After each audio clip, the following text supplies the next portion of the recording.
Wagwan, everybody. I am your Jamaican queen, Miss Y.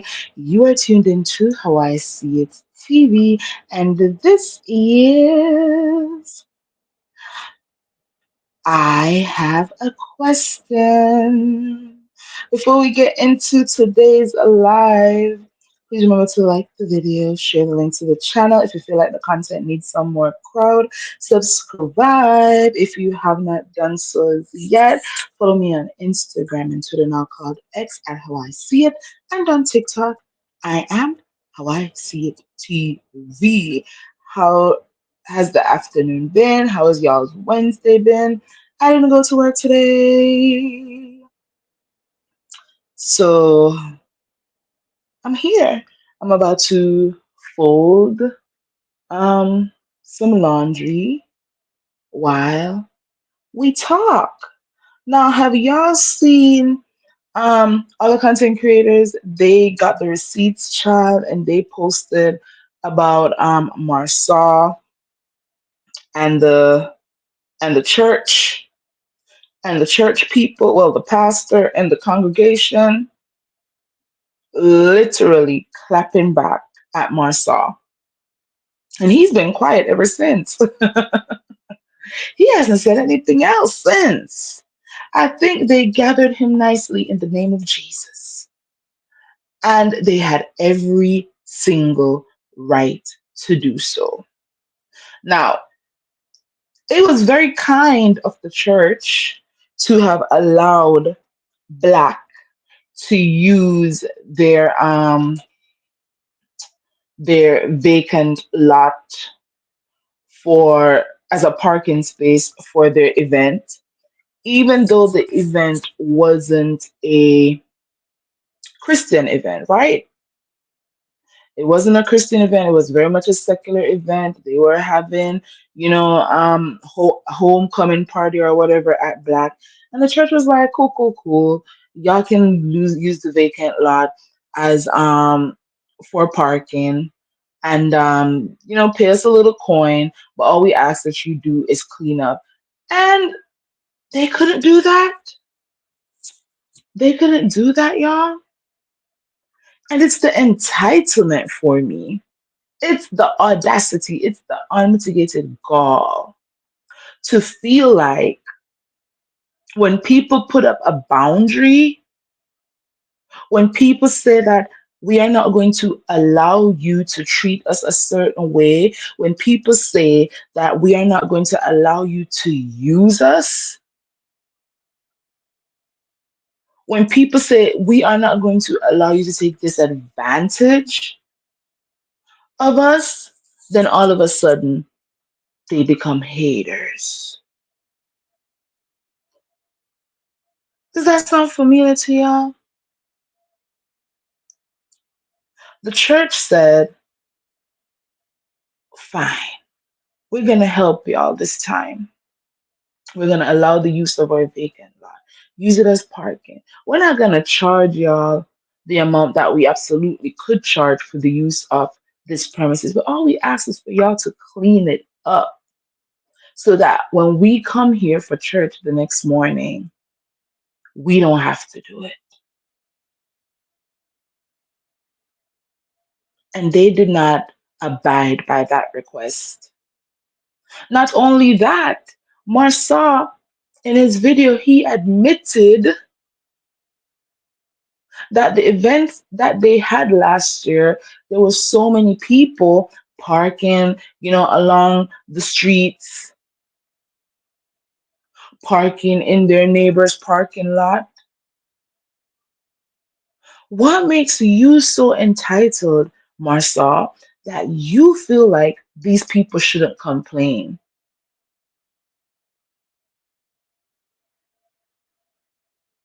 What level of self importance do you have that makes you think that you are allowed to do that? You are allowed to not consider the other establishments in close proximity to Black? What makes you feel like you're that important that these people cannot vocalize that they find certain things to be unacceptable. Somebody make it make sense to me. Please make it make sense. As a business owner, Marsaw, you have a responsibility to your community. You have a responsibility to the other businesses neighboring black and the other establishments neighboring black. You also have a responsibility to your customers. Now, I feel like Marcel just feels like he is the head honcho or something. He feels like he's just bigger than everybody in Huntsville, and he can just do whatever he wants. And if that's called out, all of a sudden people are haters. And I absolutely dislike when people have that kind of mindset.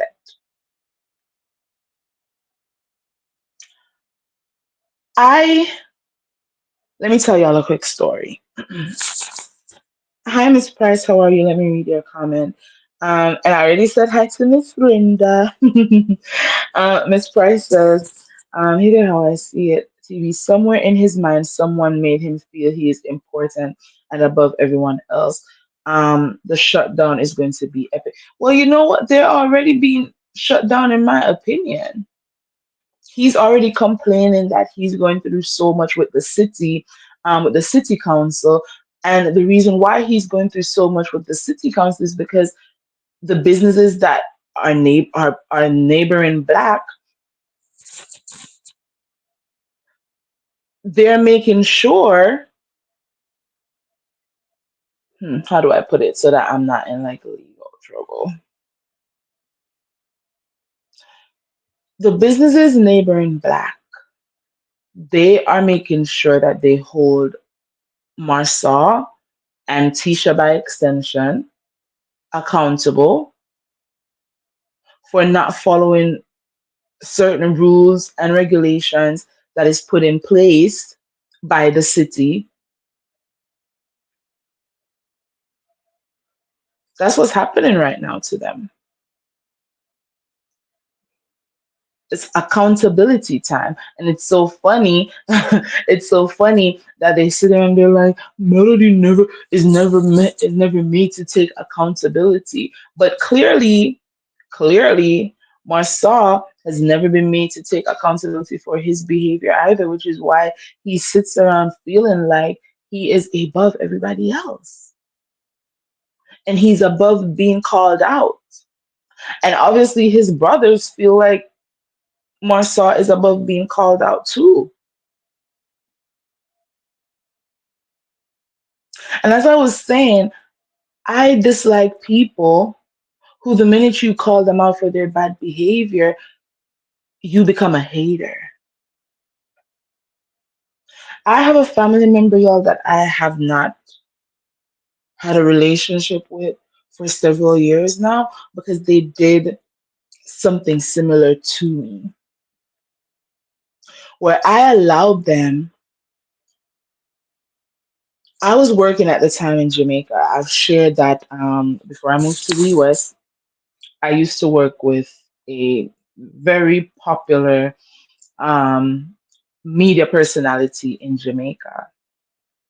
And a part of my job is that I would do a lot of stuff on my laptop from home when I wasn't on the road with her, right? And this family member, they were in school and they did not have a laptop, and they needed a laptop to do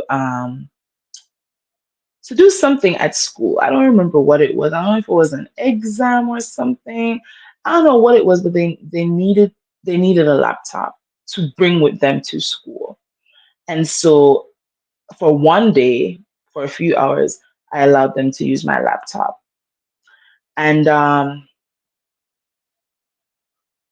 next day, the next day they wanted to use it again. And I was like, well, that was not the agreement.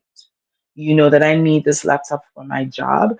I understand that you're in whatever position that you're in. However, this is my work laptop. I needed to get my job done. And so the minute I said no, the minute I said no to this family member, I became a whole hater that didn't want to see them succeed. And mark you, the same family member, y'all, when their parents did not want to send them to college, I was the one, because they didn't believe in them, I was the one on the phone saying to this family member's father, like, look, you need to give them another chance. I feel like they're in a place in their life where they're ready to actually focus and do something better with their life. And that was how this family member of mine got the first semester tuition to go to college, because the parents were not about to pay for it, because they felt like he was going to go to school to be idle and to waste their money. So I said, no, you can't bring my laptop to school with you for a second day because I need to use it for work. And this person decided they were going to curse me clean out, y'all. I was all kinds of haters in Jamaica. The phrase that is used, and if you're Jamaican in here, then you know this very well. The phrasing that's used is bad mind. Oh, you're bad mind. And in America, y'all say haters. Same thing. So this family member cursed me clean out. Oh, I was all kinds of haters, and how I've never wanted to see them become anything in life, and how I'm going to watch them rise to the top. All because, all because I needed my laptop for work. Don't forget, I loaned them the laptop the day before. Everything that my boss needed me to do, I had to do it from my phone. And in Jamaica, that's not an easy feat when it comes to, well, at that time, it wasn't an easy feat when it came to like data and internet connection and all of that. Lots of emails to be sent off, lots of calls to be made, lots of documents to type up. And for that whole day, I was doing everything on my phone. And the agreement was he was going to borrow my laptop for one day to get something done at school. And I was like, fine, one day, no problem. Everything else that I have to get done, I'll get it done. I'll find a way to get it done. So when the next day came and I was like, hey, how did everything go at school? Da da da da da. Okay, can I get my laptop now? Oh, I need it for another day. Da da da da. I'm like, no. Put up my boundary. Absolutely not. I'm sorry you have to figure something else out. I can't have you use it for another day because I need it for work. I have so much stuff to finish for my job.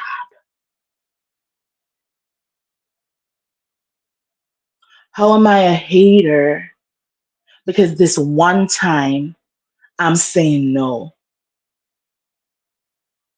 And guys, let me tell you how it really hurt me that he wanted to paint me as a hater and somebody that didn't want him to succeed, because when this family member didn't have money for, taxi fares or bus fares or lunch money for school, who would take their last? Who would take their last to give to them so that they could make it to class, so they could have, a warm meal in their stomach when it was their lunchtime? Yep, me. So after he cursed me clean out, y'all, the Libra switch flipped on and my mouth was super lethal. I definitely had the last word. And after I told him off, never spoke to him again. I'm like that. When I'm done with you, I'm done with you. So since my one no has erased everything else that I've done for you, then stay out of my life. Stay out of my face. I've not spoken to that person since. And so my the situation with Marsau and the church, it reminds me of my situation with that family member, where the church gave them this opportunity. The church gave them the go ahead, and all they asked was that the property, the vacant lot that they use, all they asked was that the property be cleaned so that when the members showed up for church on Sunday morning, it would have been like nobody had used the grounds.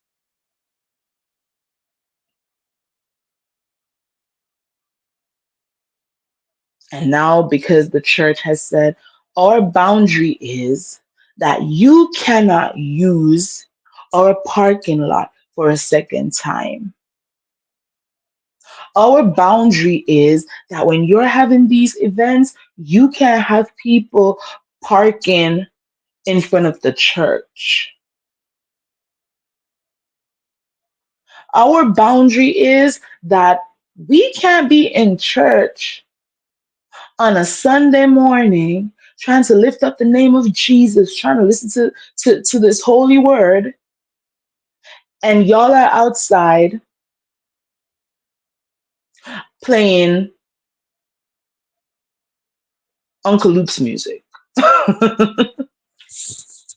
Y'all gotta go somewhere else with that on a Sunday. And maybe it's me, y'all, or maybe it's the culture that I was raised in. But in Jamaica, you're not gonna have a whole dance party happening on a Sunday morning across the road from a church.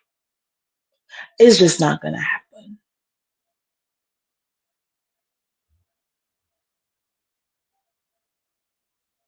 And trust and believe there are little bars here and there next door to churches, but on a Sunday morning, you're not good. On a Sunday morning in Jamaica, you're not even hearing certain types of music being played from shops or bars and stuff. The music that you're gonna hear on a Sunday morning is some gospel music.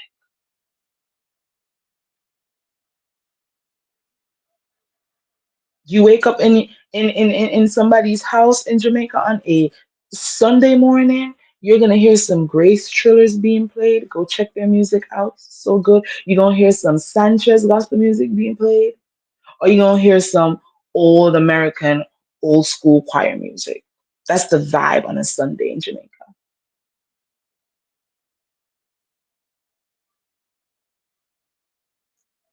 But all of a sudden, you get one no, and you're out here on your Instagram platform, Marsau, calling out a whole church as being haters and not putting it into context. You're not telling people on your Instagram, the reason why the church is up in arms is because we used their property last time and it wasn't clean. So, now we're having issues. At least be honest, but we already know that y'all are not honest. And I feel like what they're doing to the church is what they also did to Melody. Where when Melody said, "This is my boundary, I'm not going to help y'all anymore as it relates to business," all of a sudden, Mel was all types of evil. All of a sudden, Melody was the worst person in the world because she gave them one no. That one no erased all the years of good that Melody did for them because their level of self importance said, "You are obligated to do this for us. And if you don't do it, you're not a good person." What? Let me read your comments. Hi, innocent instigator. When they get completely shut down, the city is going to side with the businesses that have been there for long periods of time and they want them out of there. But you know what? A lounge isn't supposed, in my mind, and y'all can tell me if I'm wrong, right? Because I've had this idea for a long time now about the type of lounge that I want to see here in South Florida where I live. I don't feel like there's a kind of lounge that matches my vibe, right? So for me, a lounge is not supposed to feel like a club. Tell me if I'm wrong, y'all. A lounge is not supposed to feel like you're at a club. It's supposed to have this like nice, quiet ambiance, maybe a live band, you know, once or twice a week or something. I don't know. A lounge doesn't give, in my opinion, all this kind of party kind of stuff that Marsau and them are doing at Black. It's almost like they wanted Black to be a club. I feel like a bar, a club, and a lounge are three different types of establishments. A club is where you're gonna go to get like your loud music, you know, that's what you're gonna go to a club for. A bar is where you go, they're probably playing some music in the background, but it's all about sitting down and having a drink. And the lounge is where you might get some food, you might hear some music, obviously some good drinks. But if there's entertainment, it's not going to feel like it's not going to be as loud as being in a club. I could be wrong. So y'all tell me. I feel like a bar, a club, and a lounge are three different things. So maybe in terms of the city of Hounsville, that's how they're viewing it too, where they're probably questioning, is Black a lounge, a cigar lounge? Because another thing, the cigar lounges that are here in South Florida, those places are super high end. Okay? You talk about a cigar lounge, you're talking about a luxurious type of environment where these gentlemen they get a nice glass of something brown, they're sitting down with their feet with their legs crossed, they're having, nice conversations with their male friends, or they might bring their girls with their wife with them. She's dressed up nice, they're sitting down having a nice cocktail or something, maybe at the bar, maybe at a section or something, but it's not going to be loud, blaring music like what we're seeing the vibe is like at Black for some of their events.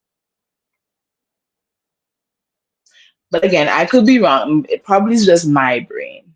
But I feel like a bar, a club, and a lounge, three different types of environments.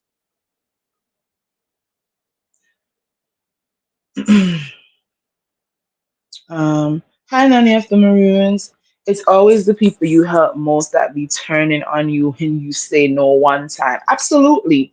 I've experienced that. I had a cousin too, another story. Another cousin that I had to cut off to.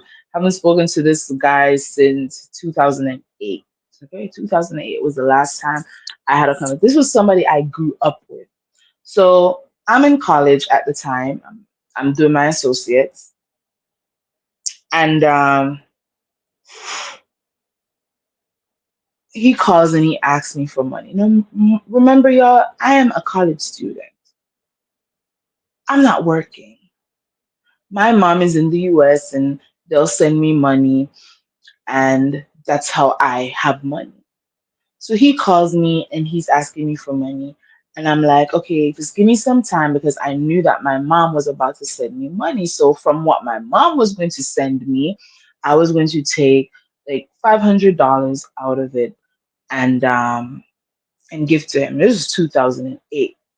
So the next day he calls back and I am in class, right? I'm in class. So I answer and say, hey, I can't talk right now. And I hang up. So I guess me hanging up pissed him off.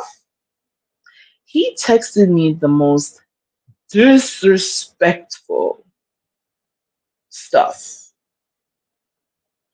And I was done with him. I didn't reply. I was just like, thank you for showing me who you are. Thank you for showing me that you're a user. Because me saying, I can't talk right now, I'm gonna call you back, beep, should not have made you so mad that your first response is, let me send a disrespectful text message.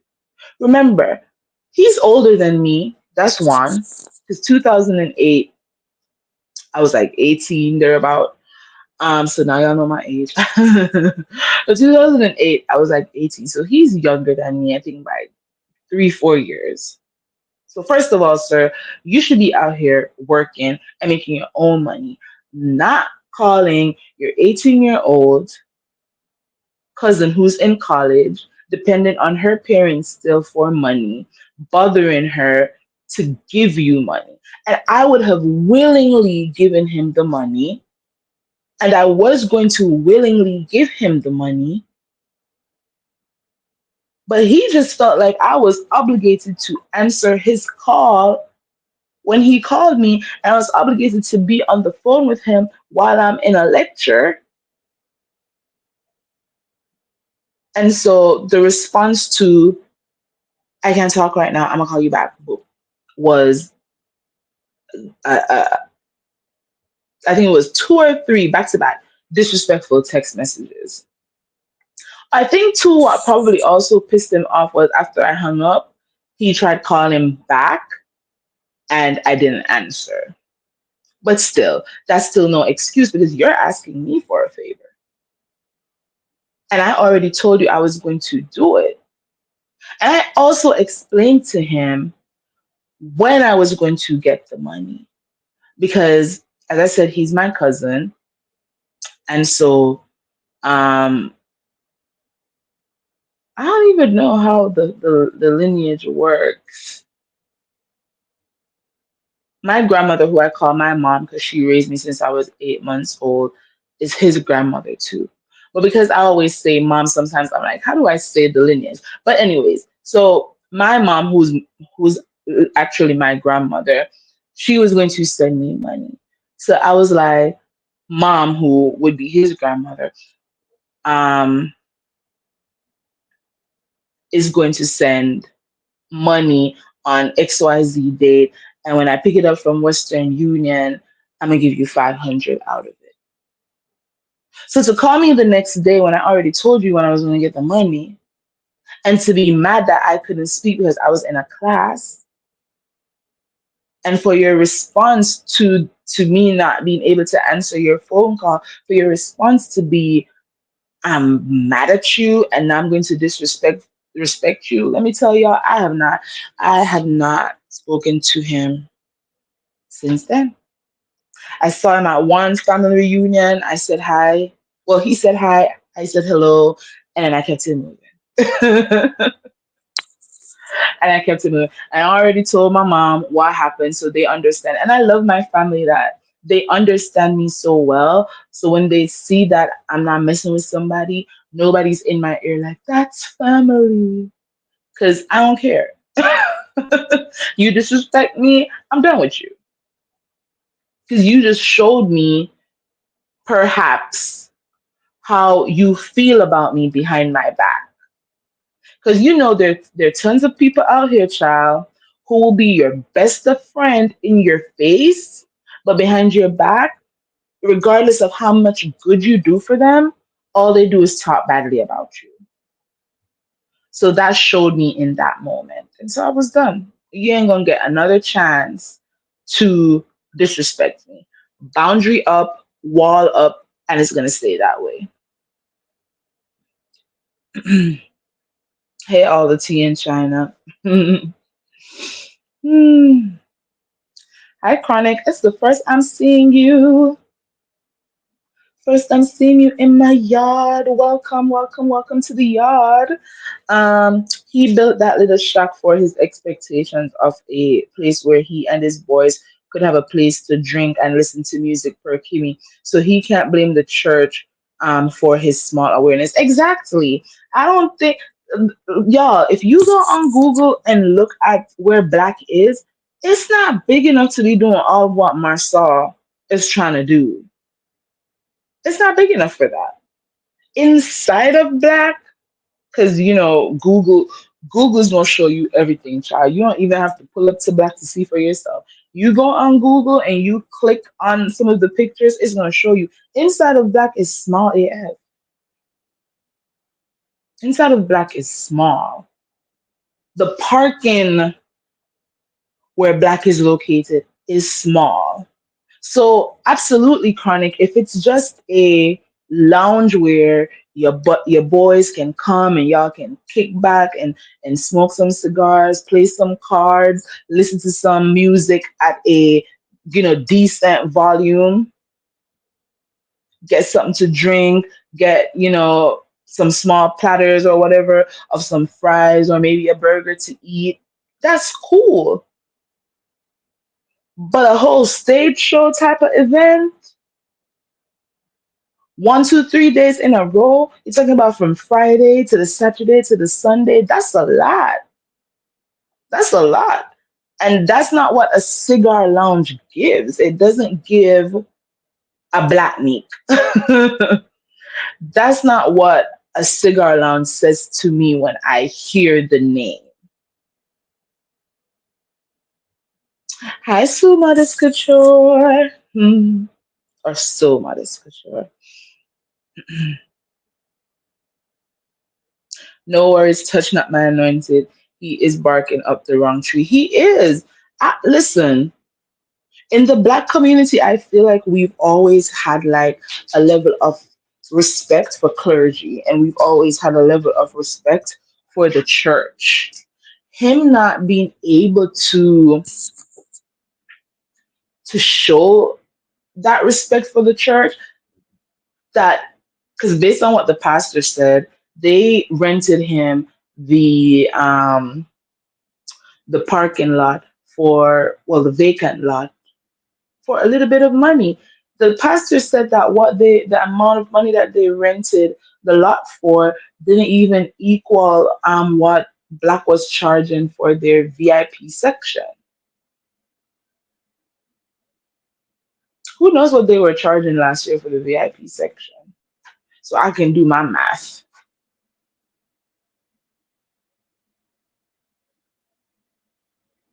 So the church literally gives you the grounds for free to use, for people to park, go into this secular event. And you didn't even have the good graces to say, let us make sure that when we leave, the property looks better than how we got it. And you want to sit, you and your brother sit on the internet and make it seem like these people are just coming at you for no reason. That's crazy to me. That's crazy to me. I know I used to respect, I mean, not everybody deserves respect, honestly, but in the culture that I was raised in, you respect clergy. You respect your pastors, you respect your deacons, you respect your bishops, you respect the church, you respect the church grounds. There's certain things that you don't even do on the church grounds. You won't see anybody smoking on the church grounds. You're not about to be going to a whole dance hall party and you're parking on the church ground because you literally feel like, dang, I'm going to a dance hall party and I'm parking on the church ground. I don't feel like this is right.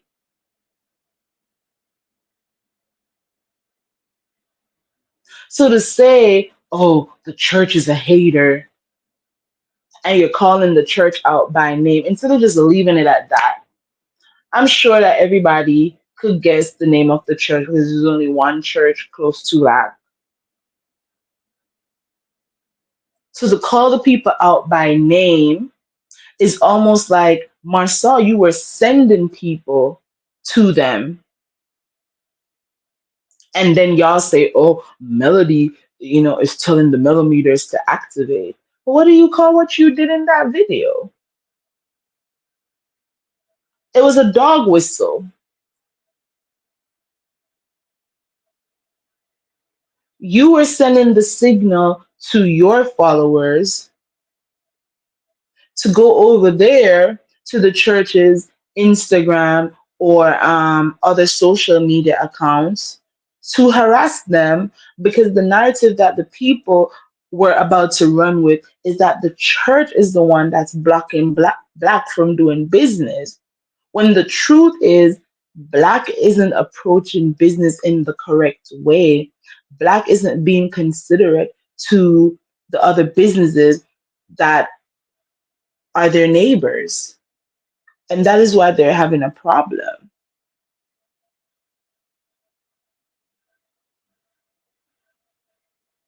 And in my opinion, it doesn't seem like black is operating based on whatever regulation exists in the city of Huntsville for a lounge.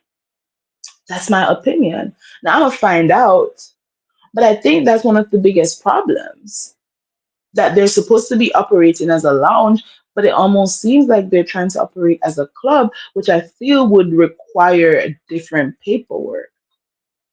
I'm gonna find out. Wait for that accurate context episode. That was my opinion, and I'm going to see if I can find the evidence that backs up that opinion, and then I'm gonna come back and talk to y'all about it. Innocent Instigator says the Scots' actions tell me that they have been doing this a long time. They use people, they feel entitled.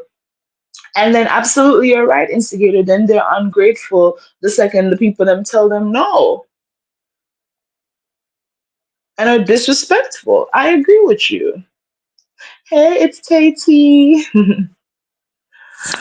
None of the Marines says you're correct, but Marcel wants it to be like a club because he wants to turn up to impress the young girls.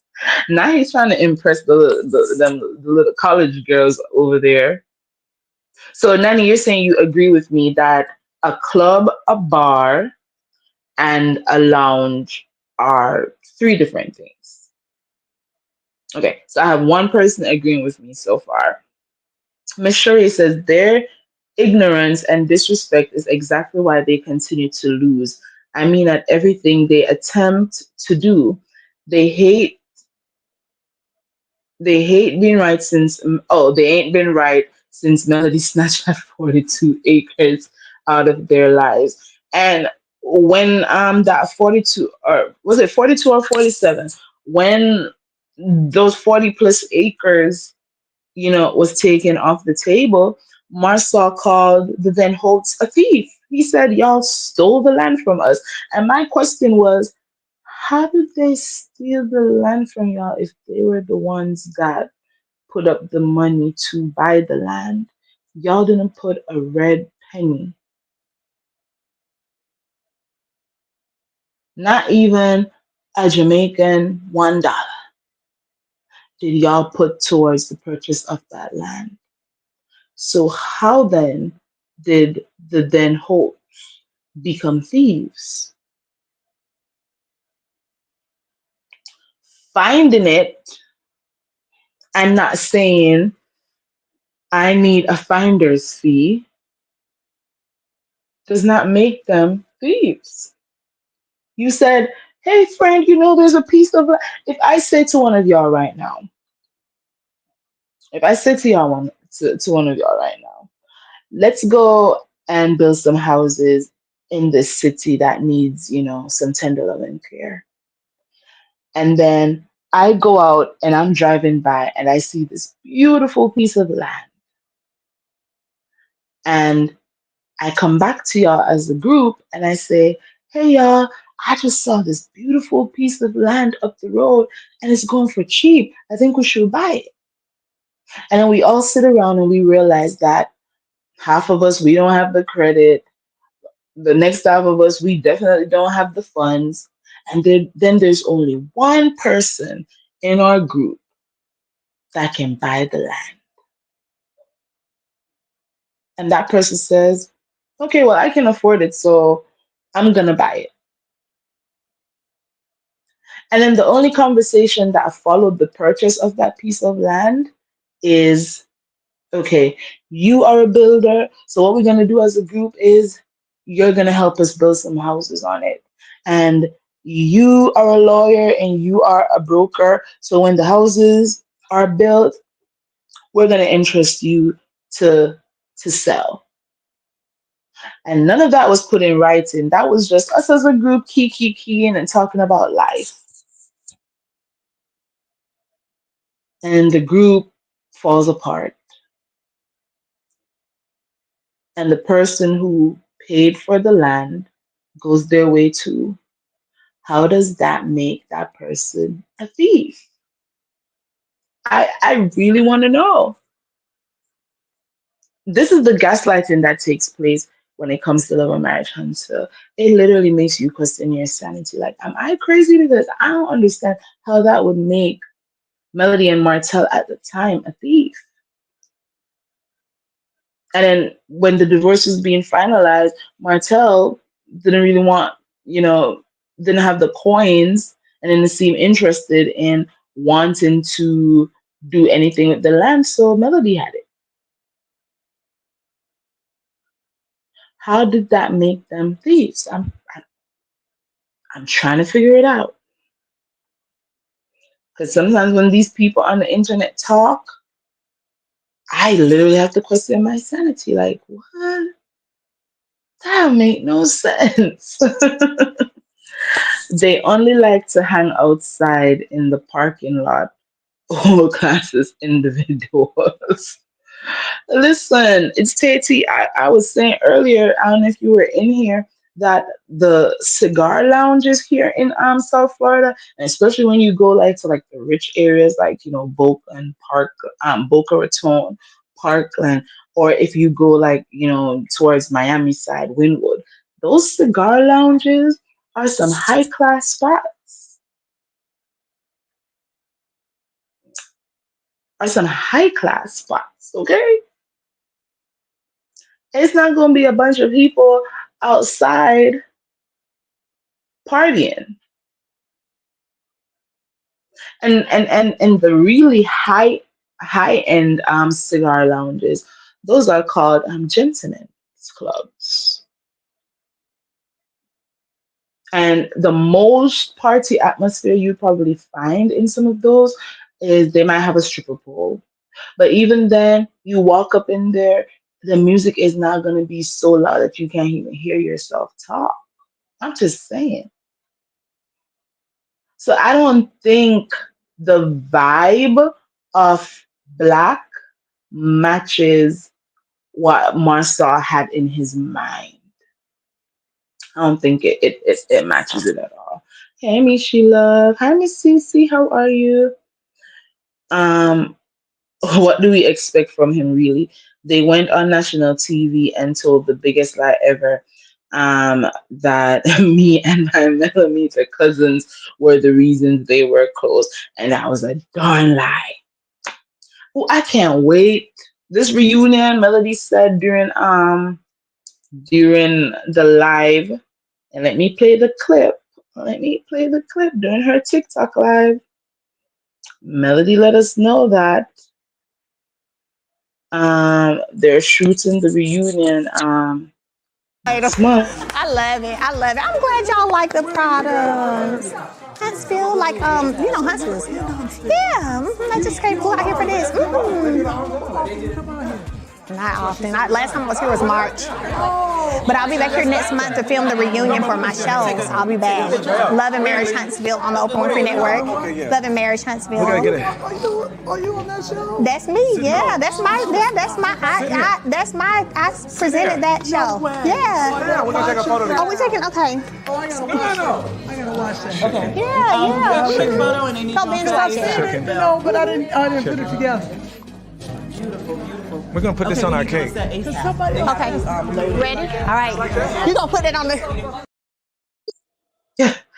I didn't even realize that he said he's gonna put the picture on their cake, meaning a wedding cake. I can't. He was freaking so heavy. But yeah, y'all, the reunion is going to be shot in Miami, not Miami, in LA next month. And I can't wait for Melody to get into their peaches. I can't wait for her to get into their peaches with the facts that y'all wanted to start this season off as the millimeters are the problem. They're coming for everybody's business. When the truth is, y'all aren't being ethical over there and your neighbors are complaining. And they're the ones calling the city on y'all. And they honestly felt like that lie was never going to be revealed. But I'm glad. But I'm glad. I am glad that eyes are being opened. And those who don't want to see are those who just want to continue to hate on Melody and her fan base for no reason.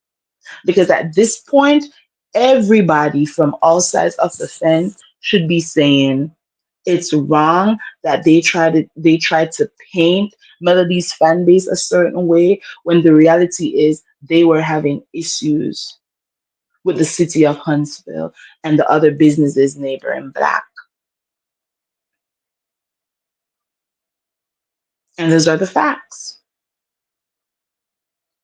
How do you come for, or how do you create a storyline on the show that is an attack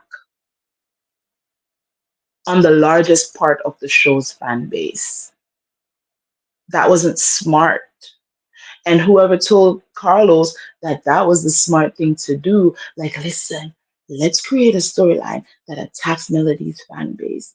And if somebody told you that that was a good idea and you said, yes, let's do it, then you're not smart. Because there's no way that you don't know. There's no way that you don't know that Melody's fan base makes up the largest part of your viewing audience. And what the storyline proves is that Carlos, you meant some stuff for evil, in my opinion. Because now that I'm talking out loud, it's starting to feel like one of the reasons why you actually did the podcast event in Huntsville first and had Melody as your special guest was because you already knew that you already knew that the entire cast outside of Stormy, because Stormy did show up, whatever her reasons were, she showed up. But you already knew that the entire cast wasn't going to be there. And in my mind, you plotted that the storyline that was going to be made because the rest of the cast wasn't going to show up to the event was we did not attend the event because of Melody's fan base. And then the whole season was going to be about attacking Mel's fan base. And if that's what you did, Carlos, that's some nasty work. Now, this is just my conspiracy theory.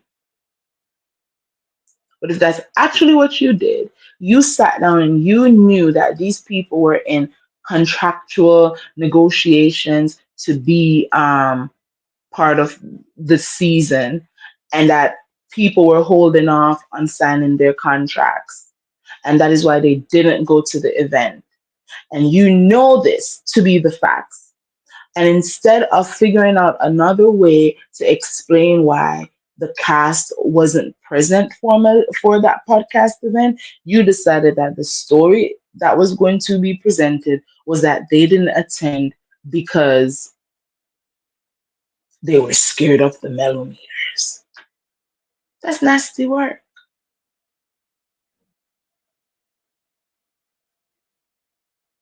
And then obviously because they don't have media training, there goes Tisha. See, everything that you meant for evil, God turned it around for good. Because I guess Tisha forgot that she should not have let anybody know when her and Destiny shot that scene. But because she was so hyped to let people know, oh, me and Destiny are such good friends, what did Tisha do? She posted up like, oh, a fun Valentine's Day shoot in my Target outfit. And then we were all like, wait a minute. Y'all shot that scene on Valentine's Day, but the podcast event was in January. So how were y'all in a scene in February saying that you're not going to the podcast event because of some millimeters? See how lies were being exposed? Because while y'all meant for evil, child, it's being turned around for good so that people can actually see how y'all want to paint lies. How you want to paint lies because Melody has a support system in her fan base. Miss Price says, right, a lounge is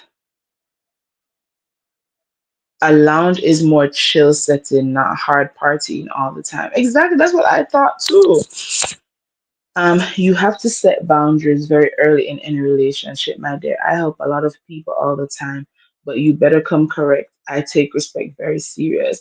Me too, and I'm learning that you have to tell people like straight off the bat, like what your expectations are. And Mark, you can tell people your expectations, and then they still act like they didn't know.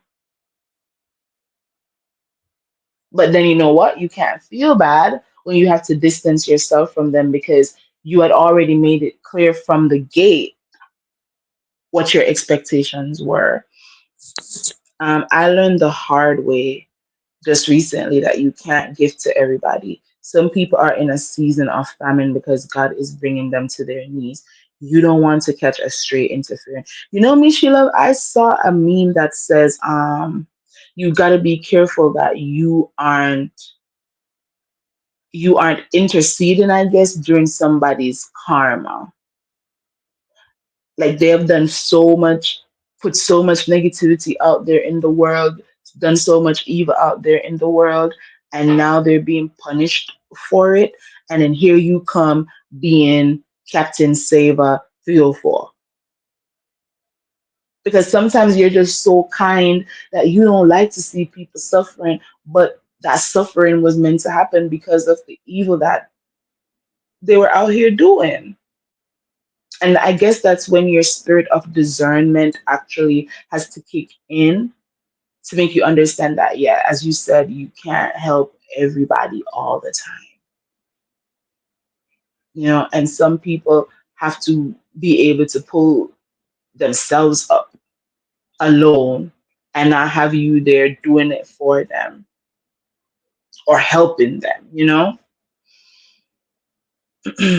Not the Scots are heathens, Miss Cece, not heathens.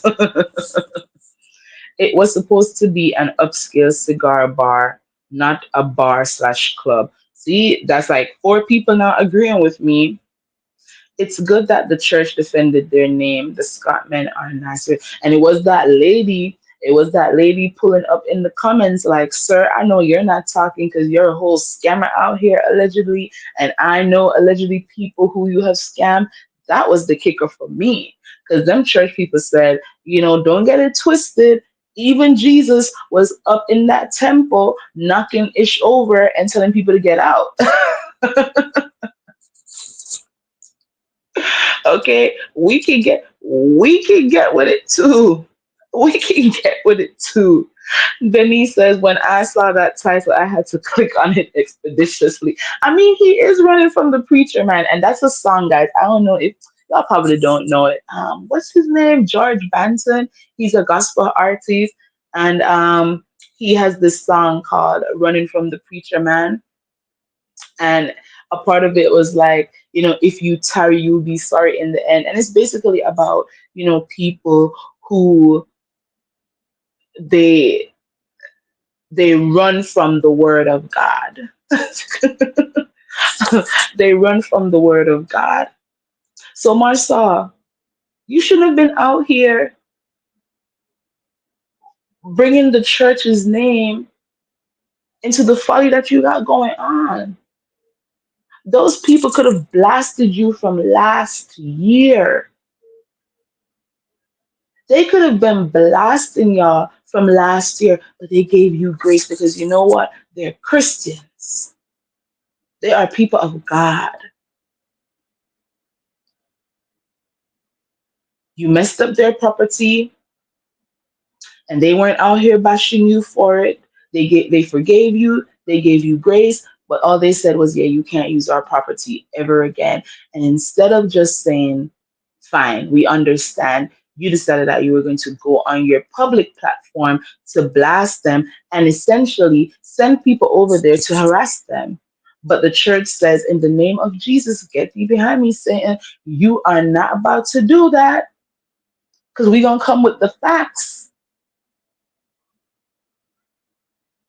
We're going to come with the facts in Jesus' name. And we got the Lord on our side, so we're definitely going to win." So I don't know if you want this smoke. I don't know if you want this Holy Ghost fire, sir, but you need to turn right around. And ever since Marsau did that post, he hasn't said, and the pastor came out clapping, clapping back, and then the church folks were under the pastor's comment section clapping back and dropping tea. Marsau has been very quiet.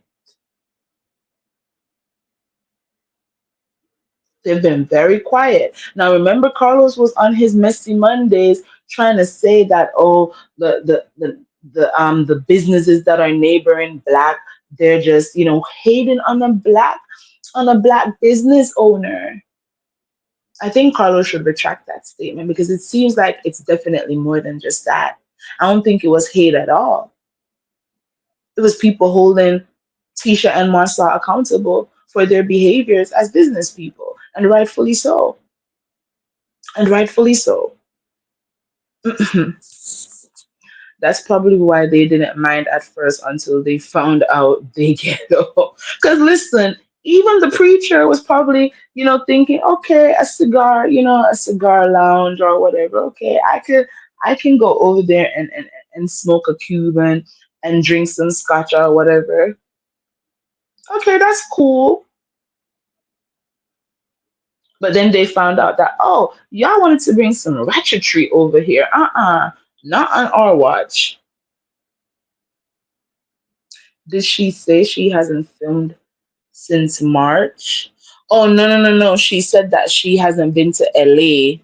She hasn't been to LA since March. Kim asked her if she comes to LA a lot, and she's like, no, the last time she was there was in March, but she's gonna be back next month to film the reunion. So that's what she said.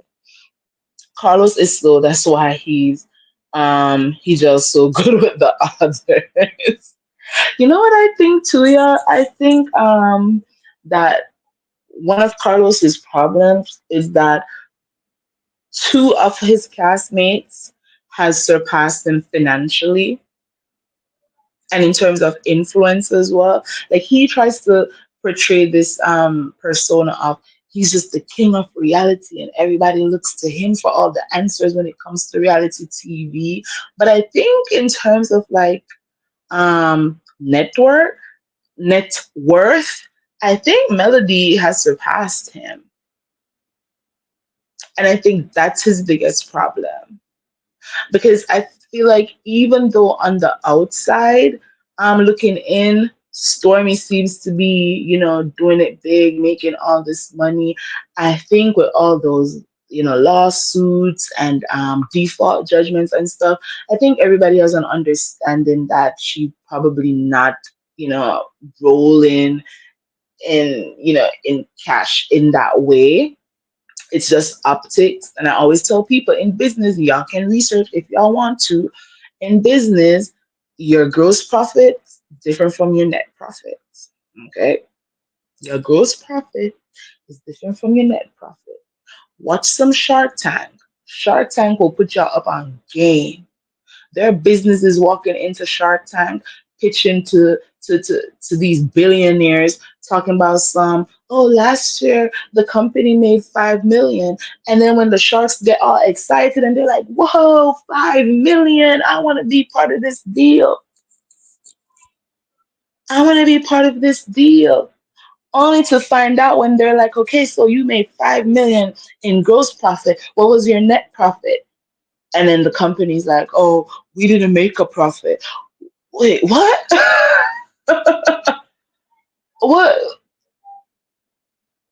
What do you mean? You didn't make a profit? You had $5 million in sales and you didn't make a profit? Make it make sense. And then when the business breaks down, like how much they had to pay for marketing, how much their overhead cost was, things that went wrong because they had shipments coming in from this country and that country, and when the shipments came in, things weren't the way they were supposed to be, paying for patents, paying for this and all of that, um, paying for the raw materials. When they break it down and explain why they weren't profitable, the sharks were like, okay, we'll pass. We'll pass. You got to pay loans back. You took out loans to start this business, and now the bank is trying to get their money.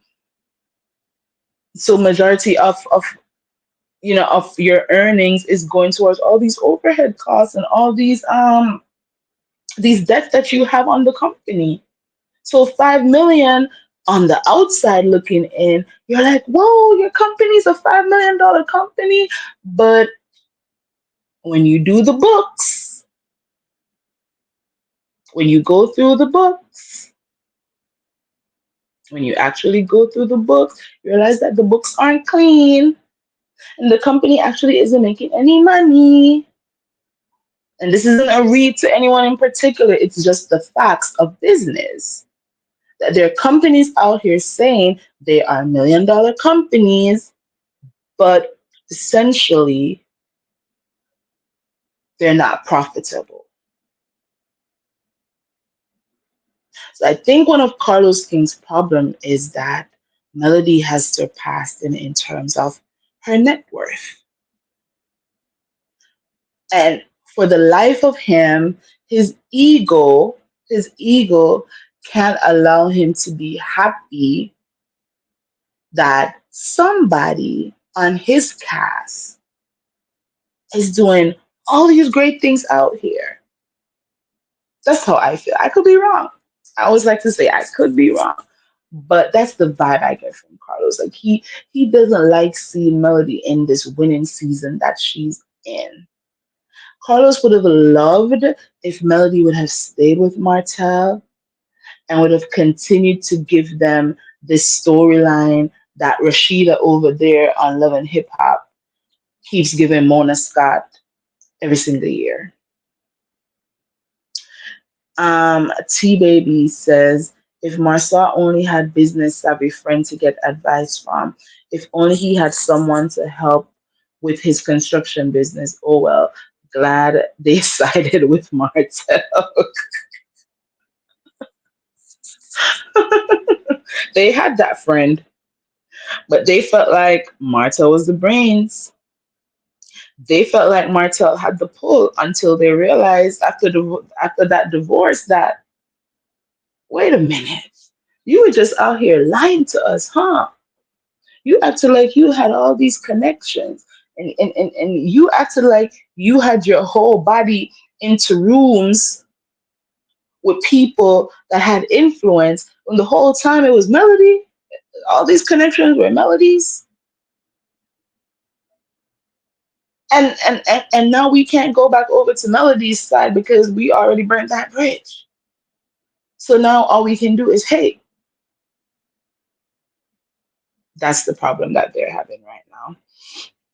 Remember to like the video, y'all. Yep, he listen. And and as the days and weeks go by, I think that more is going to continue to unfold. All these stories that they faked and tried to put on the millimeters, I think as the months continue to unfold, we're going to find out that a lot of the information that was being put out there by this about the Scots and about Destiny had nothing at all to do with the millimeters. We were just over here reporting the news. They didn't know they were going to have a boom boom room. That's Miss Price. That is what they turned that lounge into. That's what they turned that lounge into. It was supposed to be a nice high-end cigar lounge, and they turned it into a whole boom boom room. A mess. Oh my God. It wasn't us.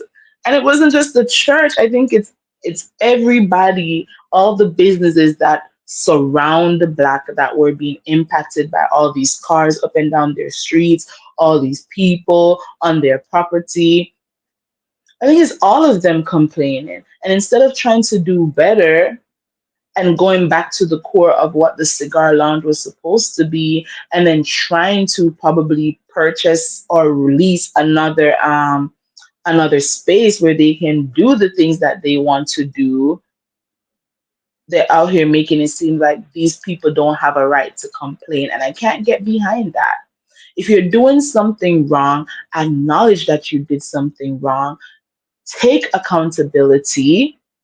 Take accountability for your wrongdoing. Own it. Apologize sincerely. And then try to do better. Because I always tell people, taking accountability just means that you're taking stock of your behavior. And you can take stock of your behavior and still not feel apologetic about what you did, and that's fine. But if you know that you did something wrong, if you know you were wrong, it's okay to apologize and then try to do better next time. But I don't think that's in Marsau at all. I don't think it's in Marsau. Listen, she's very smart. Melody is very smart to say, listen, I'm going to I'm going to crawl before I start sprinting out here. Because a lot of the time going too fast, it's not beneficial. Going at a superhuman speed when it comes to a business doesn't always mean that you're gonna have long-term success. Putting money into different overhead costs when you could be saving, that's not smart business. So Melody has her downstairs space where she is using to where she's using as a warehouse for her products essentially, and it's working for her. It's working for her. And when she outgrows that space and God says, okay, go get you a small warehouse space, then she'll do that. And when she outgrows that small warehouse space and now she has to go get a medium sized one, then she's going to do that. And when she outgrows that medium sized space and it's time to get a larger one, then an extra large and an extra large, then she's going to do that. But I think where she's right now, she's good. She's good. I want to know how long did it really take for them to see it was all Mel and not Martell? I want to know too, child. I want to know too. You know what? Maybe it was when he tried to do the Ines. No, it has to be before that. Maybe when Chris Maybe when Chris Fletcher approached Melody to do the properties on the 47 acres. I don't know. I would, you know what? That's a good question. It's Katie. I would really love to know too. I would really love to know too. Miss Mary White is in here. Hello, man.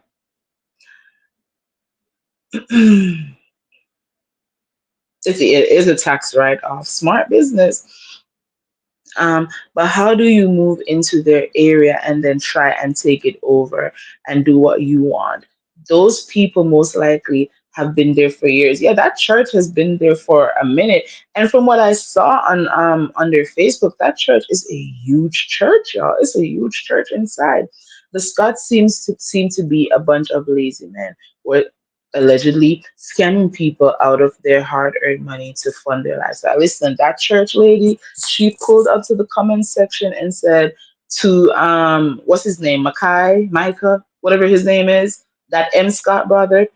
She said, "I know you're not out here talking because you got a little scammy situation going on, and I know the people who you have scammed." Now, Miss Church Lady, if you're in here, if you're in here, you want to drop in and tell us the people who he has allegedly scammed? Because the lady said that and he didn't say nothing. See, this is why I'm like, they're running. Because how somebody go blast you like that on social media, Micah Mackay, whatever your name is, Brother Scott, and you don't say, lady, you haven't seen or heard of me scamming anybody. You just bit your tongue and you went off running. That was interesting to me because I was like, so he's not going to respond? This lady's calling you a whole scammer. And she says she knows people in the area that you scammed and you're not defending yourself. That was pretty interesting to me. That was pretty interesting to me. Hi, Miss Mary. I mean, have you looked at the house? Martel had the garage was literally bigger than the house. I I looked it up on Zillow and he had the nerve to be asking for a lot. Not the garage was bigger than the house. Did he actually build that house? This is a question that I have. Like, a sincere question. Like, I want to know if he actually built the house. Hey, Toot. I guess the Scott boys forgot about the church allowing them to sleep. Ooh, yes, they did say that. They did say that. I forgot that they did share that story. And Toot, you saying that, it reminds me of how many storylines actually exist for this cast that is not being explored. Homelessness. There's so many people who would probably like to hear more of that story. There's so many people who probably want to know more about their upbringing, but they don't talk about it. They just act like they've always just had this perfect, rich life. That's how they come across. It's just, I don't know, it's weird. I mean, then how would they be acting if they were making Bravo coins? If these Love and Marriage Huntsville folks was making Bravo checks, y'all, we couldn't tell them anything. We could tell them anything. The innocent instigator. I think all of them have that mentality. Stormy thought she was gonna be um, LAMH, and now she owns Body Butter and TikTok. It's the level of entitlement for me, child. Mm. And another thing, there is Trauma Wonder. She runs her mouth any other time. Talk about it, the innocent instigator. Talk about it. We're not trying to summon up Wonder. We're not trying to summon you up. You can stay where you are. But it's very funny that you were one of the people out here acting like it was the millimeters doing stuff to Tisha and Marsau's business, and now that the church is out here chatting, you're not hitting that live button. Why you not hitting that live button, Wanda? But because you felt like it was easier to come for melody, it was easier to come for the millimeters, but you can't go after a whole church. And I think Wanda knows better. Because if that church has 200 members, it's going to be the 200 of them on her tail with some Holy Ghost fire and some holy oil and some holy water. And when the church start praying against their enemy's child, and when they're all on one accord saying the same prayer, I don't know.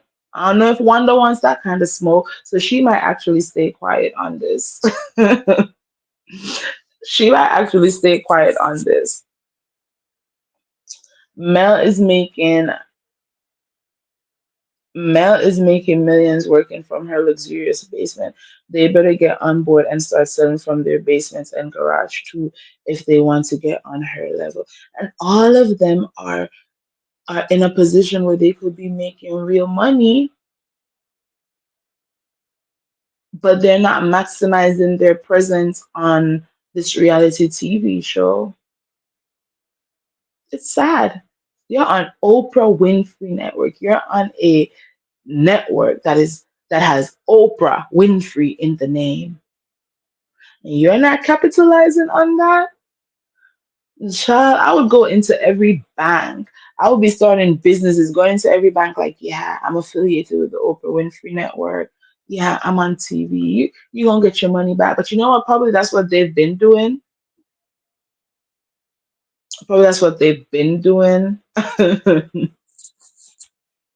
it's still not working out because they don't have a great track record when it comes to some of these banks and lending companies, in my opinion. To the sheep. Not you busting in here with this hot tea. I heard the mama left their behind to raise themselves and went back to college as well. And I think I heard Marsau, or it was Basement Billy, who said that their mom did a degree in psychology, which is why I feel like they try to play the those Jedi mind tricks on the fan base, and why Marsau feels like he is this great philosopher.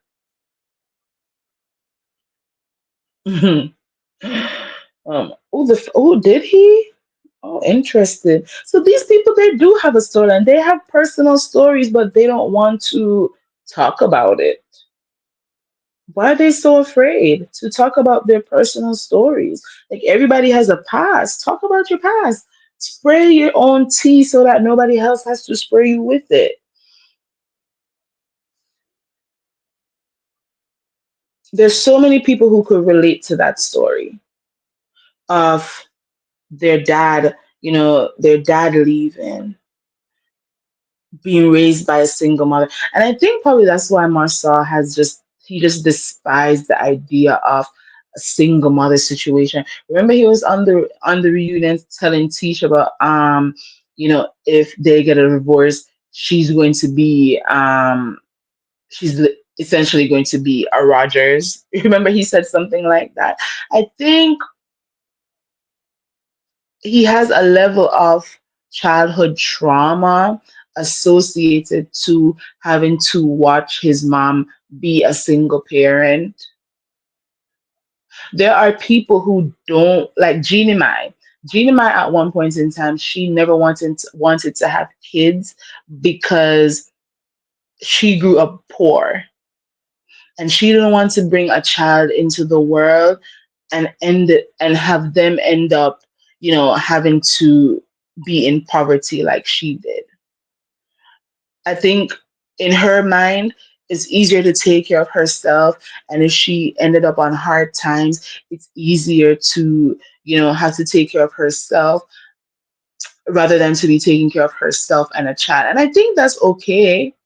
And in fact, now she has a child by Jeezy, and we know how that, all went down. So it could be a situation where Marsau is willing to be absolutely unhappy, or he's absolutely willing to have Tisha be unhappy in that marriage until all their children are out of the house. Because he doesn't want his children to have to go through the same, single mom household type dynamic that he had to go through. And if that's the case, I feel like that would be an interesting story, an interesting topic to explore on the show. Not that topic that they tried to explore last season, where they were talking about how some Tisha is pregnant or might be pregnant. But let's talk about what fears you have from childhood. And if you are actually fearful that even though you're not happy in the marriage and you would actually want to get a divorce, the reason why you're not going to do it, the reason why you're not going to pull the plug on the marriage is because you don't want your children to experience the same level of trauma that you experienced as a child, watching your mom be a single mother, watching your father not be in the home, having to sleep in the church, having to be hungry. Let's discuss that. I feel like that's more relatable than this, this persona of we are just, some a power couple. We are a boss in the construction industry. We are millionaires. We have a club. Like that's more relatable. So I feel like more people could relate to that storyline than the one they've been presenting to us since season one.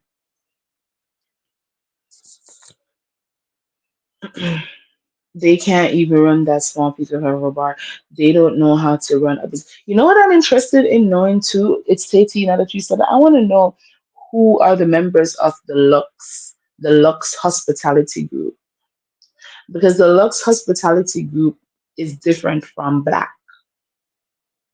Um, they have their own separate like Instagram account and stuff, and they are the promoters of all of the events that are being held at Black, and they are the promoters of the event that's being held at the camp.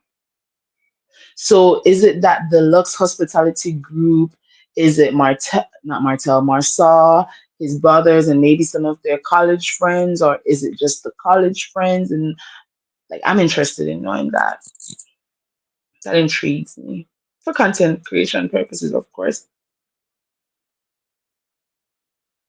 I just have the people who are behind Black Want Black Gone. I mean, if I am a partner in a business that's not making money, then I'm gonna need you to sell this so I can recoup some of the money that I put into it.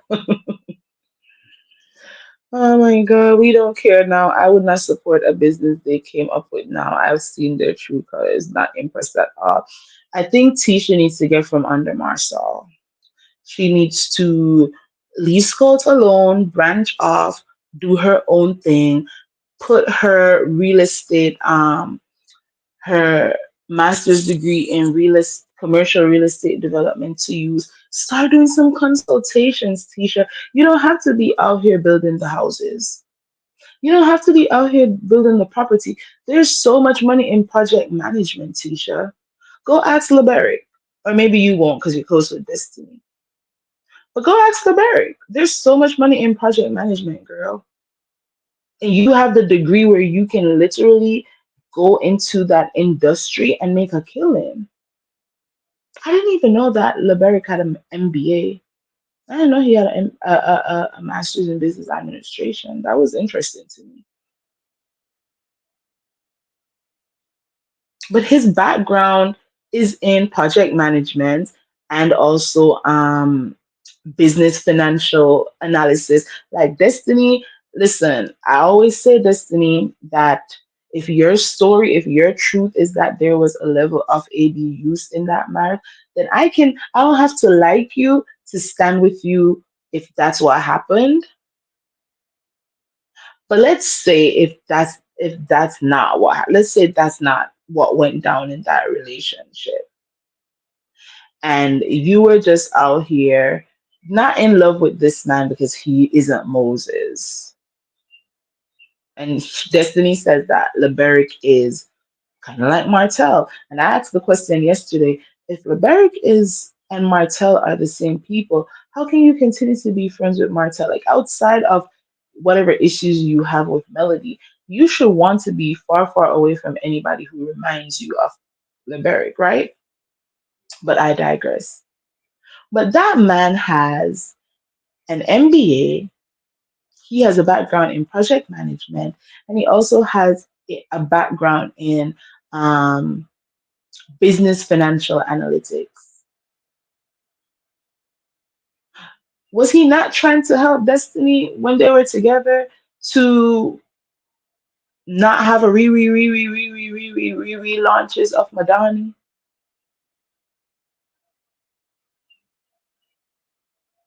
I just want to know. Or was Madani only successful while Destiny was with Leberick? Because I remember her, having those brunches and getting sponsorship for stuff.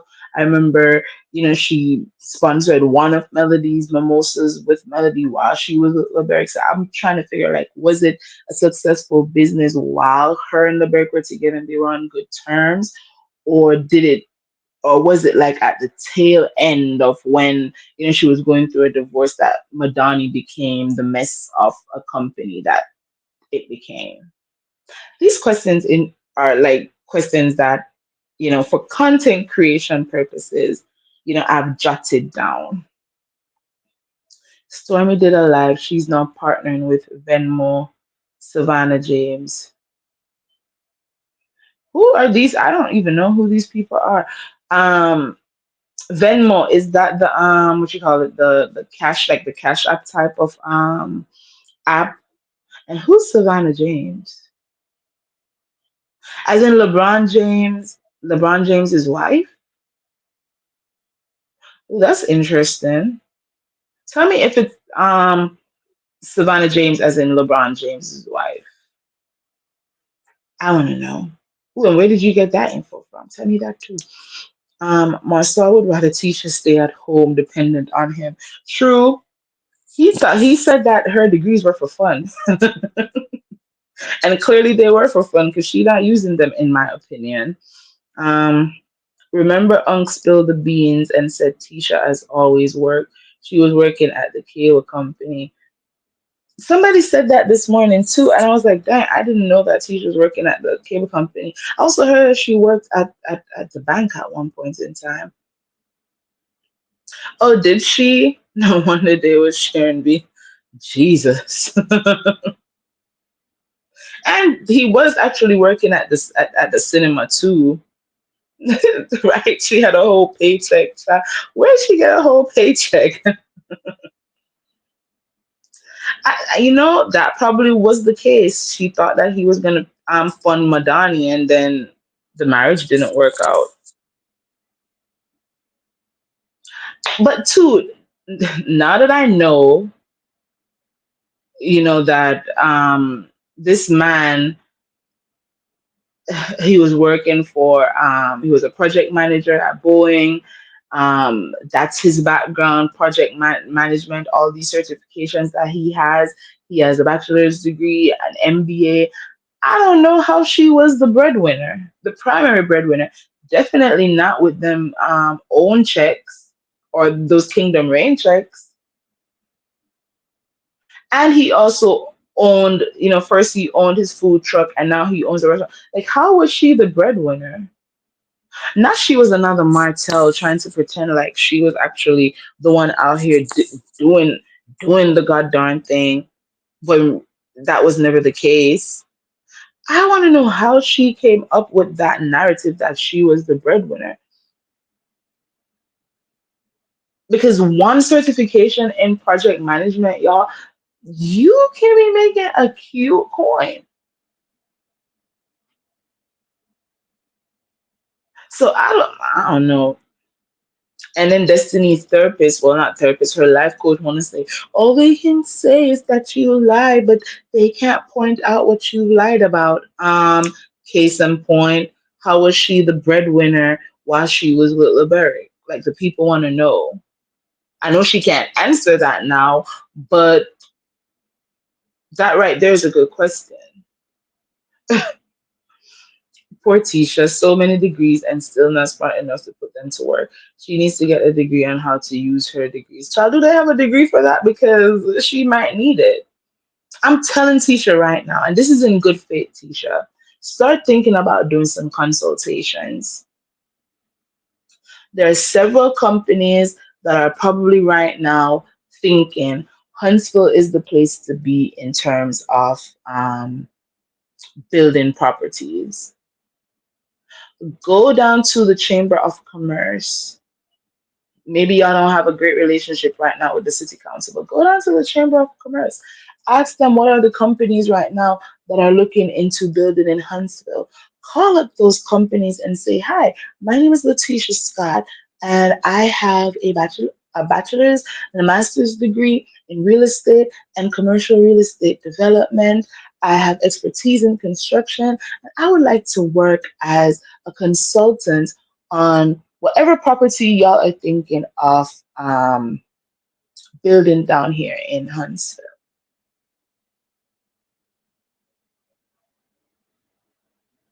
Do some consulting work, girl.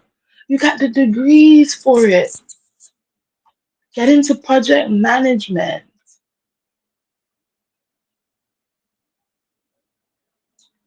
You let's say you do have the experience, then it's easy for you to get into project management. One of them companies want to come to Huntsville and build a whole five-star hotel, or they want to come down there and build an amusement park. You could manage that whole project, girl.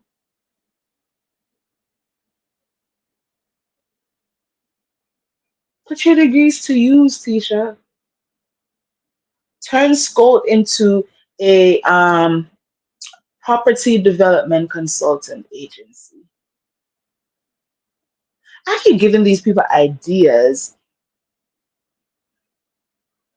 All the Tisha fans in the bushes, go to her DMs and say, "Hey Tisha, with your degree, would you ever consider starting a property development consultation firm?"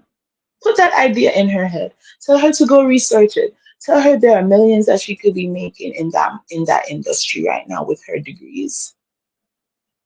Go ahead. I'm giving you the permission. Oh, she's partnering with LeBron James's wife. That's great. See, for all the haters,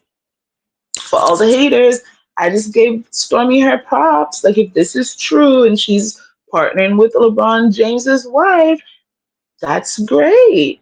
That's actually great. I hope that works out for her if that is the truth. Um, they came in the gate lying. They sure did. Oh, chat. Oh my God. That's craziness. Nanny of the Maroons caught that tooth. Oh my God. She said it in the Dear Future Wifey interview. She also said she experienced financial. So, which is it? Again, I don't want to say that this woman is lying about her ABUs, but if you are the breadwinner, right, logically speaking, right, this is just me using logic. It's not about dislike or anything like that. This is just logic, right? If you are the breadwinner, how do you experience financial ABUs? Because you're the breadwinner, then that means you would be the one you know, doing the financial ABUs in. Am I making sense? Or no? Let me know in the chat. If she was the breadwinner, she would have done what Mel. That part. That part. And Melody wouldn't have to be out here allegedly paying off credit cards for people. Allegedly. she needs training to go along with those on not online certifications. It's Tati. Give me your phone. Didn't she actually go to like an actual university? Like, no shade to the online school shop, because I did sign up for one of them. I thought I had the time to go back to school and get my degree done. And I did all the paperwork, sent all the credits from my previous college over to them. And I was like, "Ugh, I can't do this." So no shade to the people who do the online college, but I thought Tisha said she literally went to like one of those what's the name of that university that she said she went to? Oh, I don't remember it, so I'm gonna leave it alone. No experience. She got all the certifications and no experience. I'd like to think it's Tati that I'm not wasting my time giving them um these little bit of advice. I like to think it's not a waste of time because I really want to see the women on the show win. I think if Love and Marriage Huntsville continues, it'll have to be a thing where Carlos is like, okay, all the men are fired. All the men are fired. And we're going to make this show more of a housewife type of vibe. I mean, that's what he wants, anyways. And then when he fires the men, he needs to get rid of like Destiny, of course. I don't care if Stormy stays or leaves, honestly. It's either here nor there for me. And then get rid of one of the Scott girls. My vote is Tisha. Tisha Marsau can go. Let's give Kimmy a chance to show us what she would be like if she didn't have to be walking on eggshells around Tisha. Let's see what Kimmy would be like if she could just genuinely just form her own relationship with Melody without having to fret about what her in-laws are going to put out there about her. But then again, Kimmy, you still might be in danger, girl. Because if Tisha gets kicked off the show and you're on the show being Mel's best friend, and you and Melody are getting along and you get to like Mel outside of whatever issues she has with Tisha, then they're still gonna come for you, even if they're not on the show. So Kimmy, it's like a lose-lose situation for you, girl. How sad. Absolutely not. She has to figure it out on her own. Roll up to the bar. She has to roll up to the bar. Oh my god. I don't know. I have a mean steak. I still don't care. I don't like Stormy. Oh my god. And it's Tati is with you in a said instigator. I was going to write the same thing, but you beat me to it. I really do not care about Stormy. She's too in the gutter. Well, child, I'm gonna go see what y'all are talking about though with this Savannah James partnership because that's really interesting to me. No shade because I did my real estate online, but they did all this for the show. Clearly because she not using the degrees. I don't care how many times she dressed up in some heels and a nice suit and go take a picture in front of somebody's unfinished building. She to me, Tisha is not using her degrees, and that's sad, girl. You have a double master's degree, double master's degree, girl, and you not utilizing it. That's crazy to me. Well, Destiny went from being the oh my bad. Nicola says, why it is possible I know of Indian nurses who work very hard, but the husbands control the money. Wow. Wow. That could never be me. And I'm not blaming the victims there. But you know what? You're right. Now that you said that, on the secret lives of Mormon wives, there's one of the wives on the show. I think her name is Jen. where her husband is in medical school and he has a gambling problem. And she is the one making all the money via TikTok, right? Because she's a TikTok influencer. She's the one making all the money, taking care of the family. But he is very emotionally abusive to her, towards her. So you're right. Now that, like, you put that out there, like that popped into my brain. You're right. There are instances where you're the one making the money, and the other person is still child. Let me leave it alone, because once again, when it comes to those, that type of dynamic, I never want to be the one on the wrong side of history saying that the woman is lying. That's just me. Well, not Nanny of the Maroons, give me your phone. Give me your phone. Oh my God. Kimmy made a choice and now she just sits and turns her head from side to side like gecko. And the reason why I continue to say too that I have a soft spot for Kimmy is because Kimmy is in this spot where she knows she can defend Melody at all right now. And it's sad because no matter what the situation is, you should be able to have a backbone. But when all is said and done, Kimmy has to live with them Scots on camera or off camera. They are the majority in the situation. It's Kimmy by herself and 100 Scots and Leets and all of Tisha's family members, whatever their last names are. It's like she can't win. And that's just the truth. Like, let's take like the emotions out of it for a second and just imagine us being in that situation where you are somebody's sister-in-law and they don't get along with somebody who you would really want to build a friendship with, but you know that if you are too chummy with this person off camera, they're going to make your life a living hell. So you would just rather to keep the peace with your family and put up this wall when it comes to this other person that you would really, in real life, genuinely want to get to know. Like, I can see that that's part of the issue when it comes to Kimmy.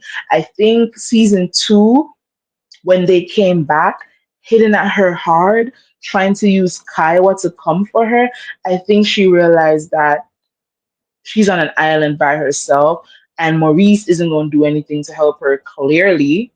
And she loves that man so much that she's willing to not even defend herself and say, listen, Maurice, I'm not going to allow your family and your in-laws to keep coming for me because I want to create my own genuine relationship with Melody. And if you're not going to tell them to back up, then I'm going to tell them to back up. And that's going to put you at odds with your brother, his wife, and that entire family. But Kimmy, I don't think is strong enough to do that, and that is the sad part. Season one, season one, she was a little bit stronger because she was new to the whole reality TV stuff. She did have her moments with Melody where she did say some shady things. Even last season, she said some shady things. Kimmy has had those moments, but I think genuinely, not even, and not just last season when she talks about, oh, I'm not gonna call her a side chick, even stuff like that. I think outside of all of that, Kimmy would genuinely want to build her own relationship with Melody, but she can't because Tisha's gonna be mad and Wanda's gonna be mad, and she gonna have all these people at her throat off camera. And I don't think that's a position that any of us would want to be in. But Kimmy, stand up, girl. Because if we the fans actually see you putting on your backbone, putting up your big girl underwear, putting your armor on and saying, listen, if something is wrong, I'm gonna say it's wrong. Doesn't matter who it is, then more people could get behind you. 2 seasons ago, we were fully behind you when it came to your cancer diagnosis. We were calling Maurice out left, right, and center, and then you threw that in our face, girl. You said the fans were being mean to you, and all I saw were the fans loving on you and supporting you and calling your husband out for his nasty work. So I still have a little bit of hope for Kimmy. Too. I do. Just a little bit. Just like a little piece of my heart that's like, I still see it for Kimmy. A little bit. She's shady as hell. She said some things that are not okay, and I'm always gonna call her out for it. But a little part of me feels like if Kimmy could just stand up to them Scots a little bit more and not be afraid of what they would bring Kiowa on to say. Because I think that's her fear too, that she doesn't want the full truth of, oh, she was probably a side piece to come out. But Kimmy, I think that ship has sailed. We all believe that you were Maurice's side piece. So just own it and let's move on. All those who are special like Wacky Wonder. Wanda at her big age needs to get some speech therapy. Honestly, she does. I can't respect Kimmy. You're not gonna bully me into having to side with Tisha. That's a heck no. I got my own mind and I feel how I feel. Tisha would have been my response to that. The finger would have been my response to all. She did that in season one, child, and child, they came for her hard season two. And ever since season two, Kimmy has not been the same. She has not been the same.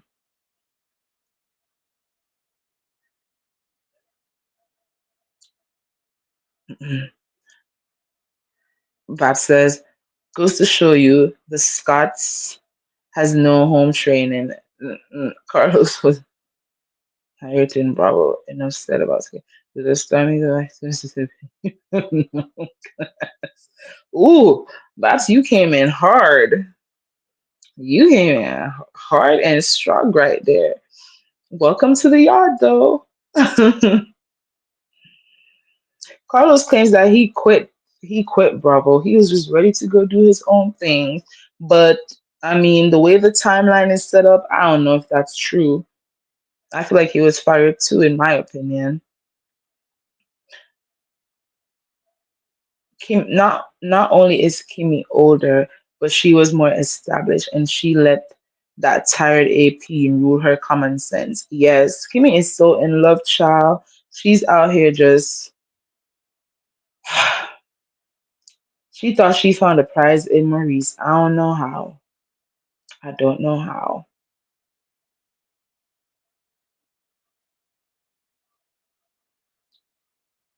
Yeah, Wanda absolutely did teach Tisha that she's supposed to put herself in competition with other women. Absolutely. That's what Wanda taught her. That's why I'm so heated with this show. I needed motivation to take the national part of the real estate exam. Oh my gosh. Have you started to do show listings and stuff? It's Tati.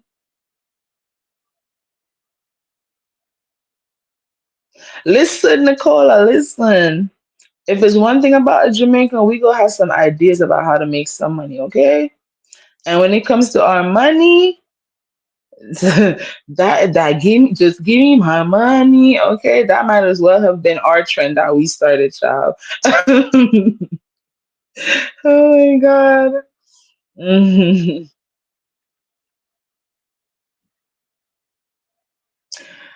I want to think that that's not what's happening, but child, after I saw that video, I don't know. It got me. It got me thinking that maybe some of the content creators that have been speculating, maybe they're right, child. Mm-mm-mm. And um, the fact that Tisha saw Maurice back there with that lady and kept the camera on him and was smirking, that says a lot too. Tisha don't like Kimmy for real, for real. I don't care what they say. Of course, they have to, present like they like each other, but yeah, I don't think they like each other. And there's so much happening in Huntsville. They have NASA down there. These companies that sell helicopters. I was talking to the Uber driver that I got that took me from the airport to the hotel for Mimosas with Melody, and he was like, Huntsville has one of the highest numbers of engineers in the whole U.S. Like, why are we not hearing about stuff like that on this show that's supposed to be all about Huntsville? Isn't that crazy? Now they changed the name to Huntsville, child. The cheaters and now, Miss Mary, I think I done taken like 10 phones from you, and you keep going back to the store and getting more phones to come in here to cut up, not the cheaters and scammers of Huntsville. That actually sounds like a good show title, though. A good messy show title. I'm sorry, Kyle will just have to blast me, then you'd have punking me. And that's exactly what they did. They punked Kimmy. They brought Kyle on that one season. Kyle had Kimmy balling and all. Season was it? See what reunion was Kyle on? Was it season? It was season two. Kyle had Kimmy heated, and I just feel like Kimmy didn't want to have to deal with that a third time around, so she just decided that she was gonna play ball. After that season when Kyle was on, and then on the reunion, Kimmy was heated. And she was like, "Oh, so this is what y'all gonna do to me? Fine. I'm gonna play ball." And that's what she did. But she should have been like, you know what? I'm gonna spray my own tea. I'm gonna tell the truth about how me and Maurice got together. And then after that, y'all won't have anything to hold over my head. So now I can do whatever I want on this show. Because as you said, the innocent instigator, y'all not about to pump me. So since y'all already played the card, already played your hand. Y'all already played your hand. So let me now show y'all how I'm gonna play this game moving forward. That's what Kimmy should have done. Instead, she got scared. Instead, she got scared and she decided to get chummy with Tisha. But then she even came back and said, you know, Tisha, honestly, if we weren't related, I wouldn't F with you for real, for real. And I think that is actually how Kimmy feels to this day. I think that's how she feels to this day. If she wasn't married to Maurice, her and Tisha would not be cool. And I think when that reunion aired and Kimmy said that, I think once again off camera, they were coming for her neck. So what she did the next season was, Tisha, you know I didn't mean it like that. Of course I love you. She had to come back the next season and clean that up.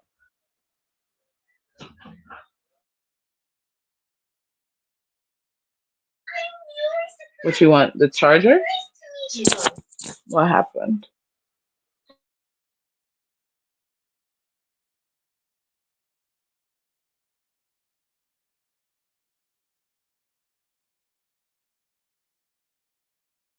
What percentage is your chart? Is your tablet on? Is your iPad on? Okay, that's good. I'll come give you the charger in a second. Okay.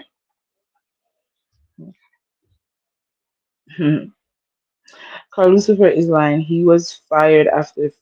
Ooh, but Candy said that that wasn't Carlos, so I don't know. But Candy, as much as she didn't see it for Carlos, child, she said that Carlos wasn't the one to feed Phaedra that information. The jury is still out on who, as well as Candy can feel like it wasn't Carlos when really it was. So there's that too.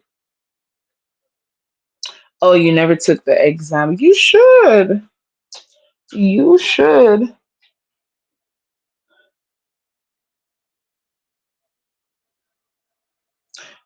Mm, I hope that that's not true either.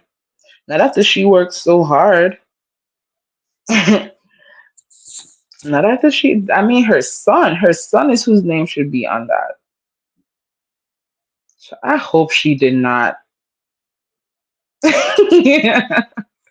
Miss Mary says, I keep the phone in bulks like Stormy with the Gucci purses. Now, I hope Stormy not over there going to DH Gate to get them Gucci purses.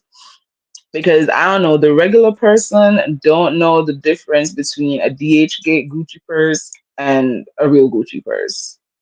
Because them DH Gate knockoffs be looking really, really real. Okay, so you're probably right, and we're just being funny, y'all. Don't go running with it that oh, we're saying Stormy's lying about buying real Gucci purses. This is just for giggles, for entertainment purposes only. But anyways, yeah, she could have probably gone over to DH Gate and bought a whole bulk of Gucci purses. I'm just saying. Oh my god, now Marsau got to play like he's fixing credit. Is he? And I always wonder like why are we not seeing reviews of customers? You know when you go down to Google, it got the reviews for different companies. Like I don't see a lot of reviews for the stuff that they claim that they're out here doing. I really hope she didn't put that man's name on her house. I'm sorry. I'm very much married, but if I had bought my house before I got married, it's my daughter's name that would be on my house. I could love my husband from now till the end of the earth. Yeah, sorry, your name's not going on this house. We could go buy a house together, and then both our names can be on it. But this one that I had before we met, yeah, your name's not going on it. Sorry, no, no, sir. And I got an almost adult son. Yeah, no. Yeah, I gotta leave something for my kid. And if I put your name on this, then it becomes if something happens to me, then it's yours. And my son gotta be out here fighting for it. Yeah, no, not doing it. Not doing it. No, listen, Miss Mary, on TikTok, there's this girl that she shops on DH Gate. And she shops on DH Gate and then she does a comparison of like the real luxury brand versus the one that she buys on DH Gate. And I'm sorry, I don't know nothing about like, the Gucci's, the LVs, the Pradas, all those luxury brands. I don't know enough about them to know what to look for, to know which one is real or fake. And when she puts up those bags next to each other, I can't tell which one is from DH Gate and which one is from the Gucci store. Because you got to remember too, a lot of these products they're being manufactured in the sweatshops of these different, countries, and all these brands, all they do is slap their logos on it and then sell it for arm and leg. So a lot of these companies that are selling knockoffs, they're getting these items from the same factories that are manufacturing for these luxury brands. But I'm telling you, this girl, she buys shoes, she buys handbags, she buys clothes. And when she puts them side by side, I can't tell the difference. I'm gonna post one of her videos and you're gonna see for yourself. And and let me tell you this, some of the things that she buys, they come in. She bought a Hermes bag, okay? She bought a Hermes bag or Hermes. How do they pronounce it? But anyways, she bought a Hermes bag and she did a side by side of the one that she actually bought. No, it wasn't a Hermes bag. What am I saying? Oh my God, what's that brand? LV, LV. Louis bag.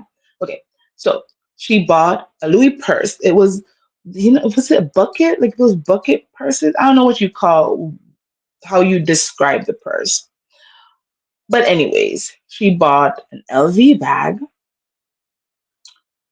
from DH Gate, and then she did a side by side comparison of LV bag from the LV store and the bag that she got from DH Gate. Now, when she opened the package, because she did an unpackaging, right? So when she opened the package that was shipped to her house from DH Gate, that bag, it came in the same box that the bag would have been in if it came from the LV store. It had the certificate, it was wrapped nicely and everything. Like you could have tell me that she didn't buy both bags from the same place. She buys the sneakers, like the Nikes and like, the Dunks and all those. She buys all those sneakers that she has. She buys them off of DHgate. And they look exactly like the ones that you go and buy in the Nike store. So who knows? Who knows, child? Who knows? You could probably have a handful of Gucci bags in that warehouse just waiting for a customer to complain and not feeling any type of way about it because it's coming from DH Gate. She says she has three degrees and two of them are master's degrees. So I don't know. I don't want to say she's a liar, but that's what she said.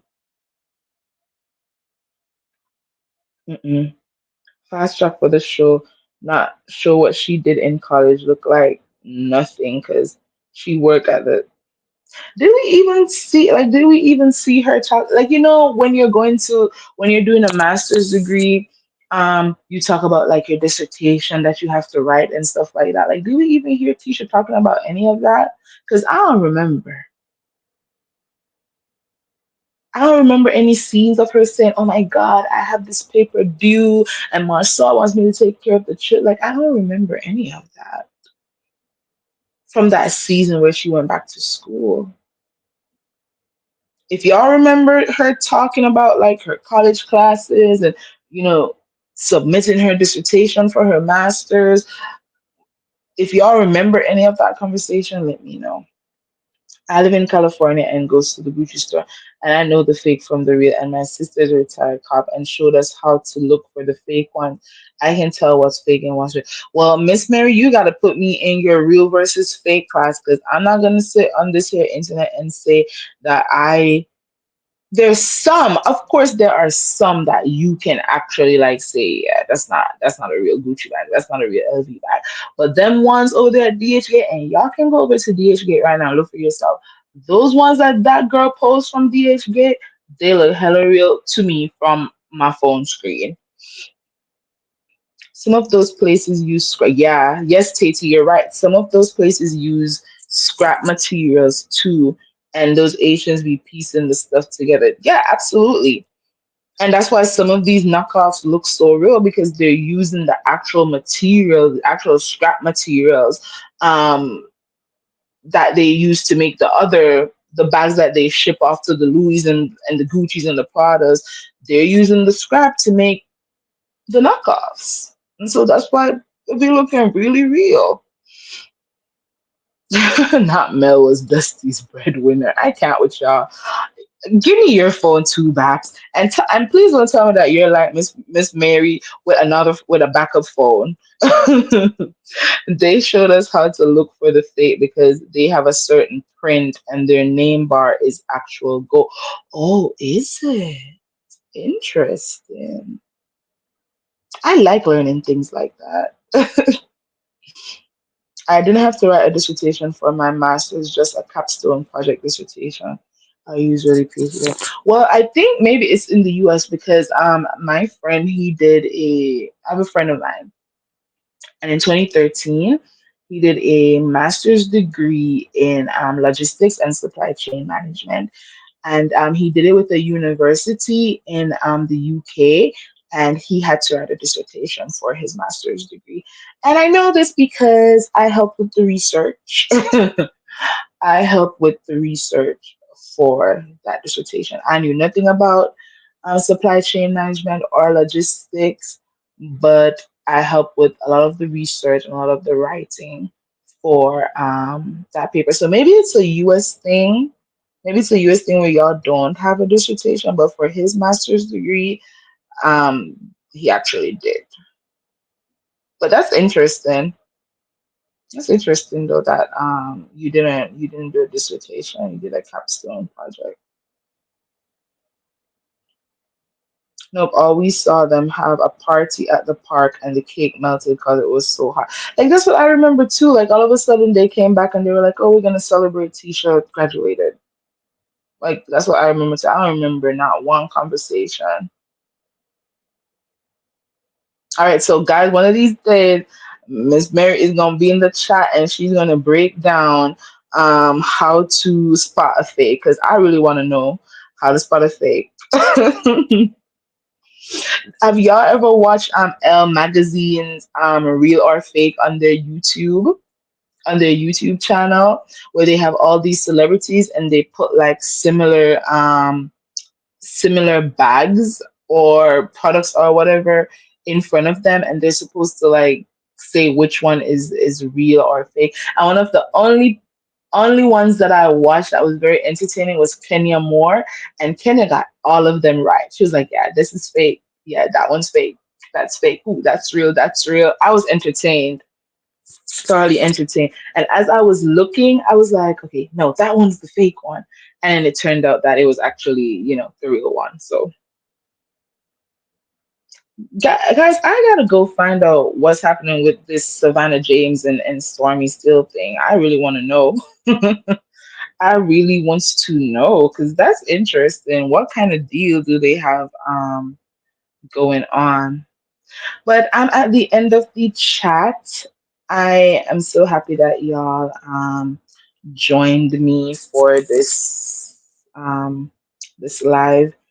It was fun talking to y'all at this time. Sometimes I wish that I could do YouTube full time like some of these people child who are out here making good money on YouTube, but some of us we got a 9 to 5.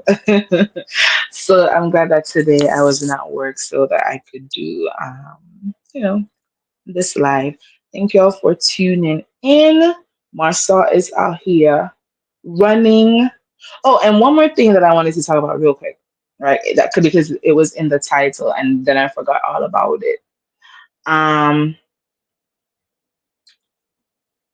when you have friends, right? When you have friends who are no longer on speaking terms, when you have friends who are no longer on speaking terms, are y'all the type that go around trying to find out what happened?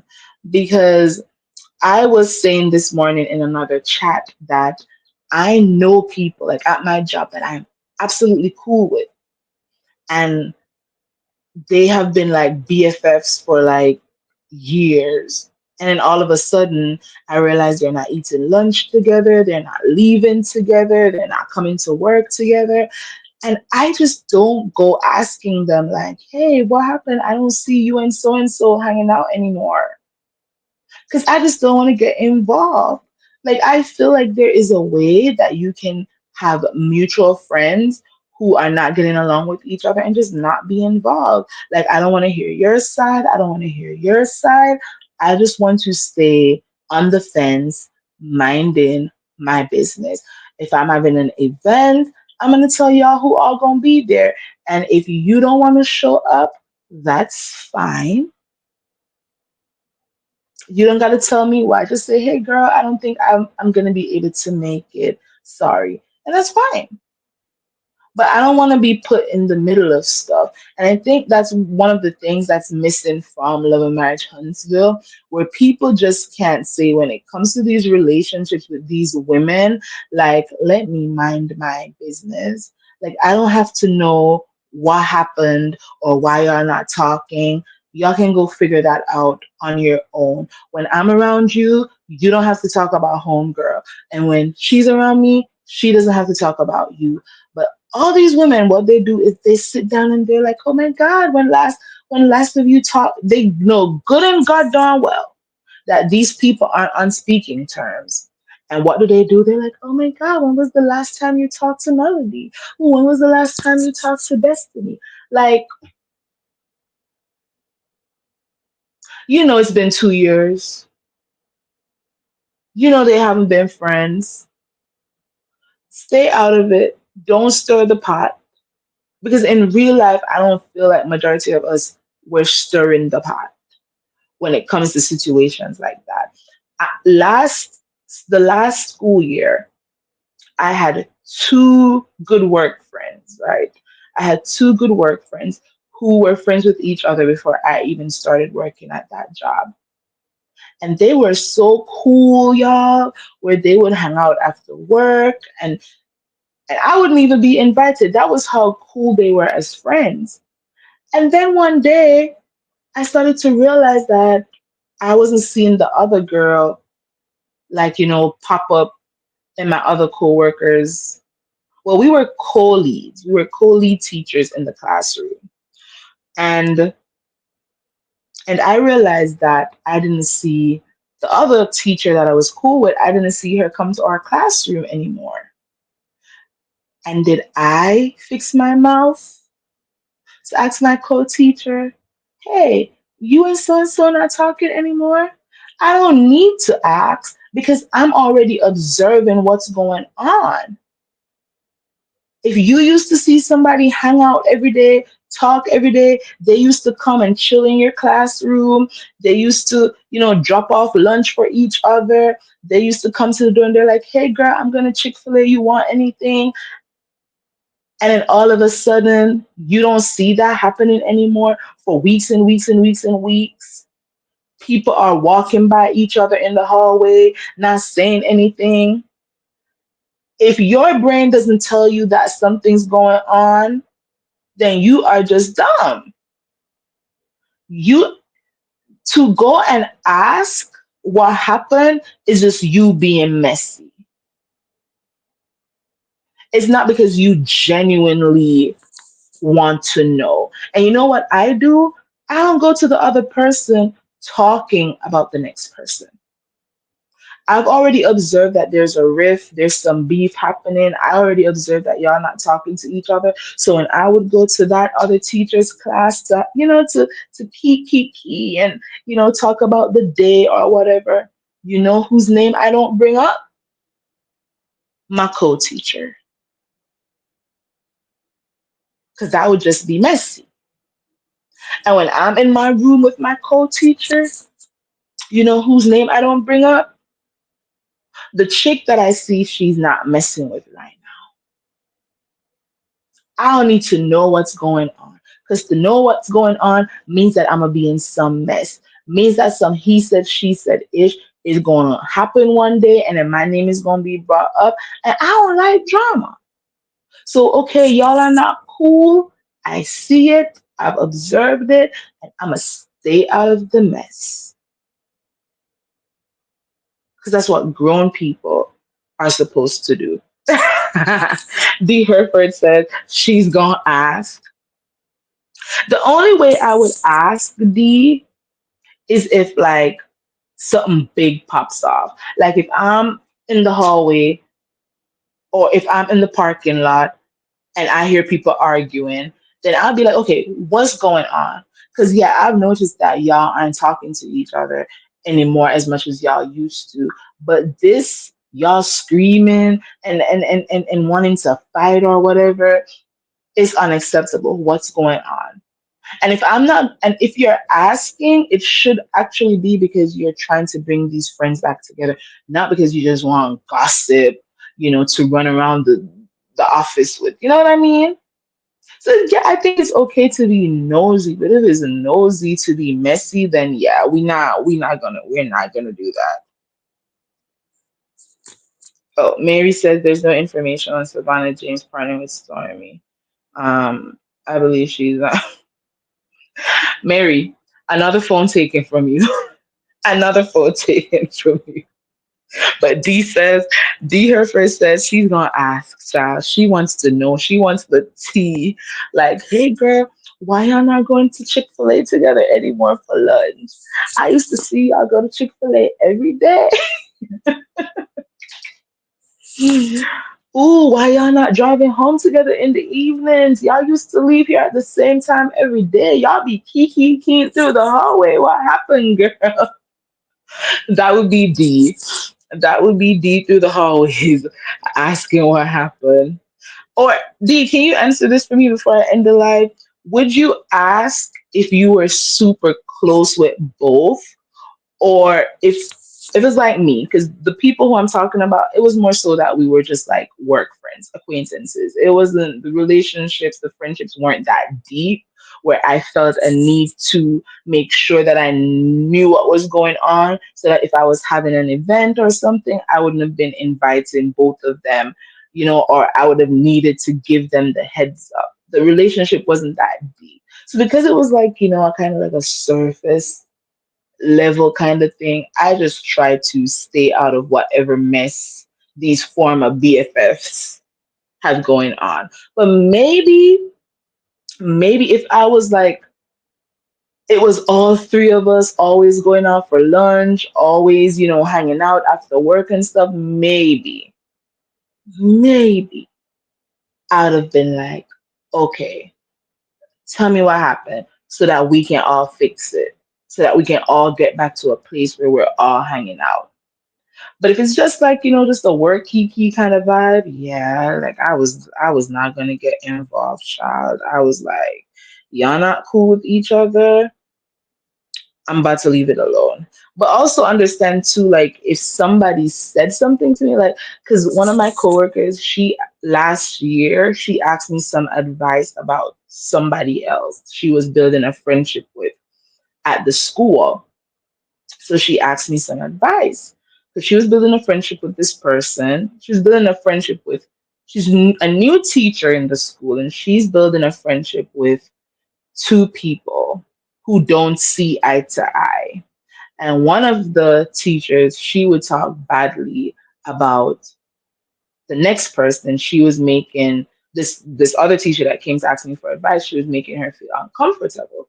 So she was like, she was about to cut off this other girl because she didn't like how she was talking about the other teacher.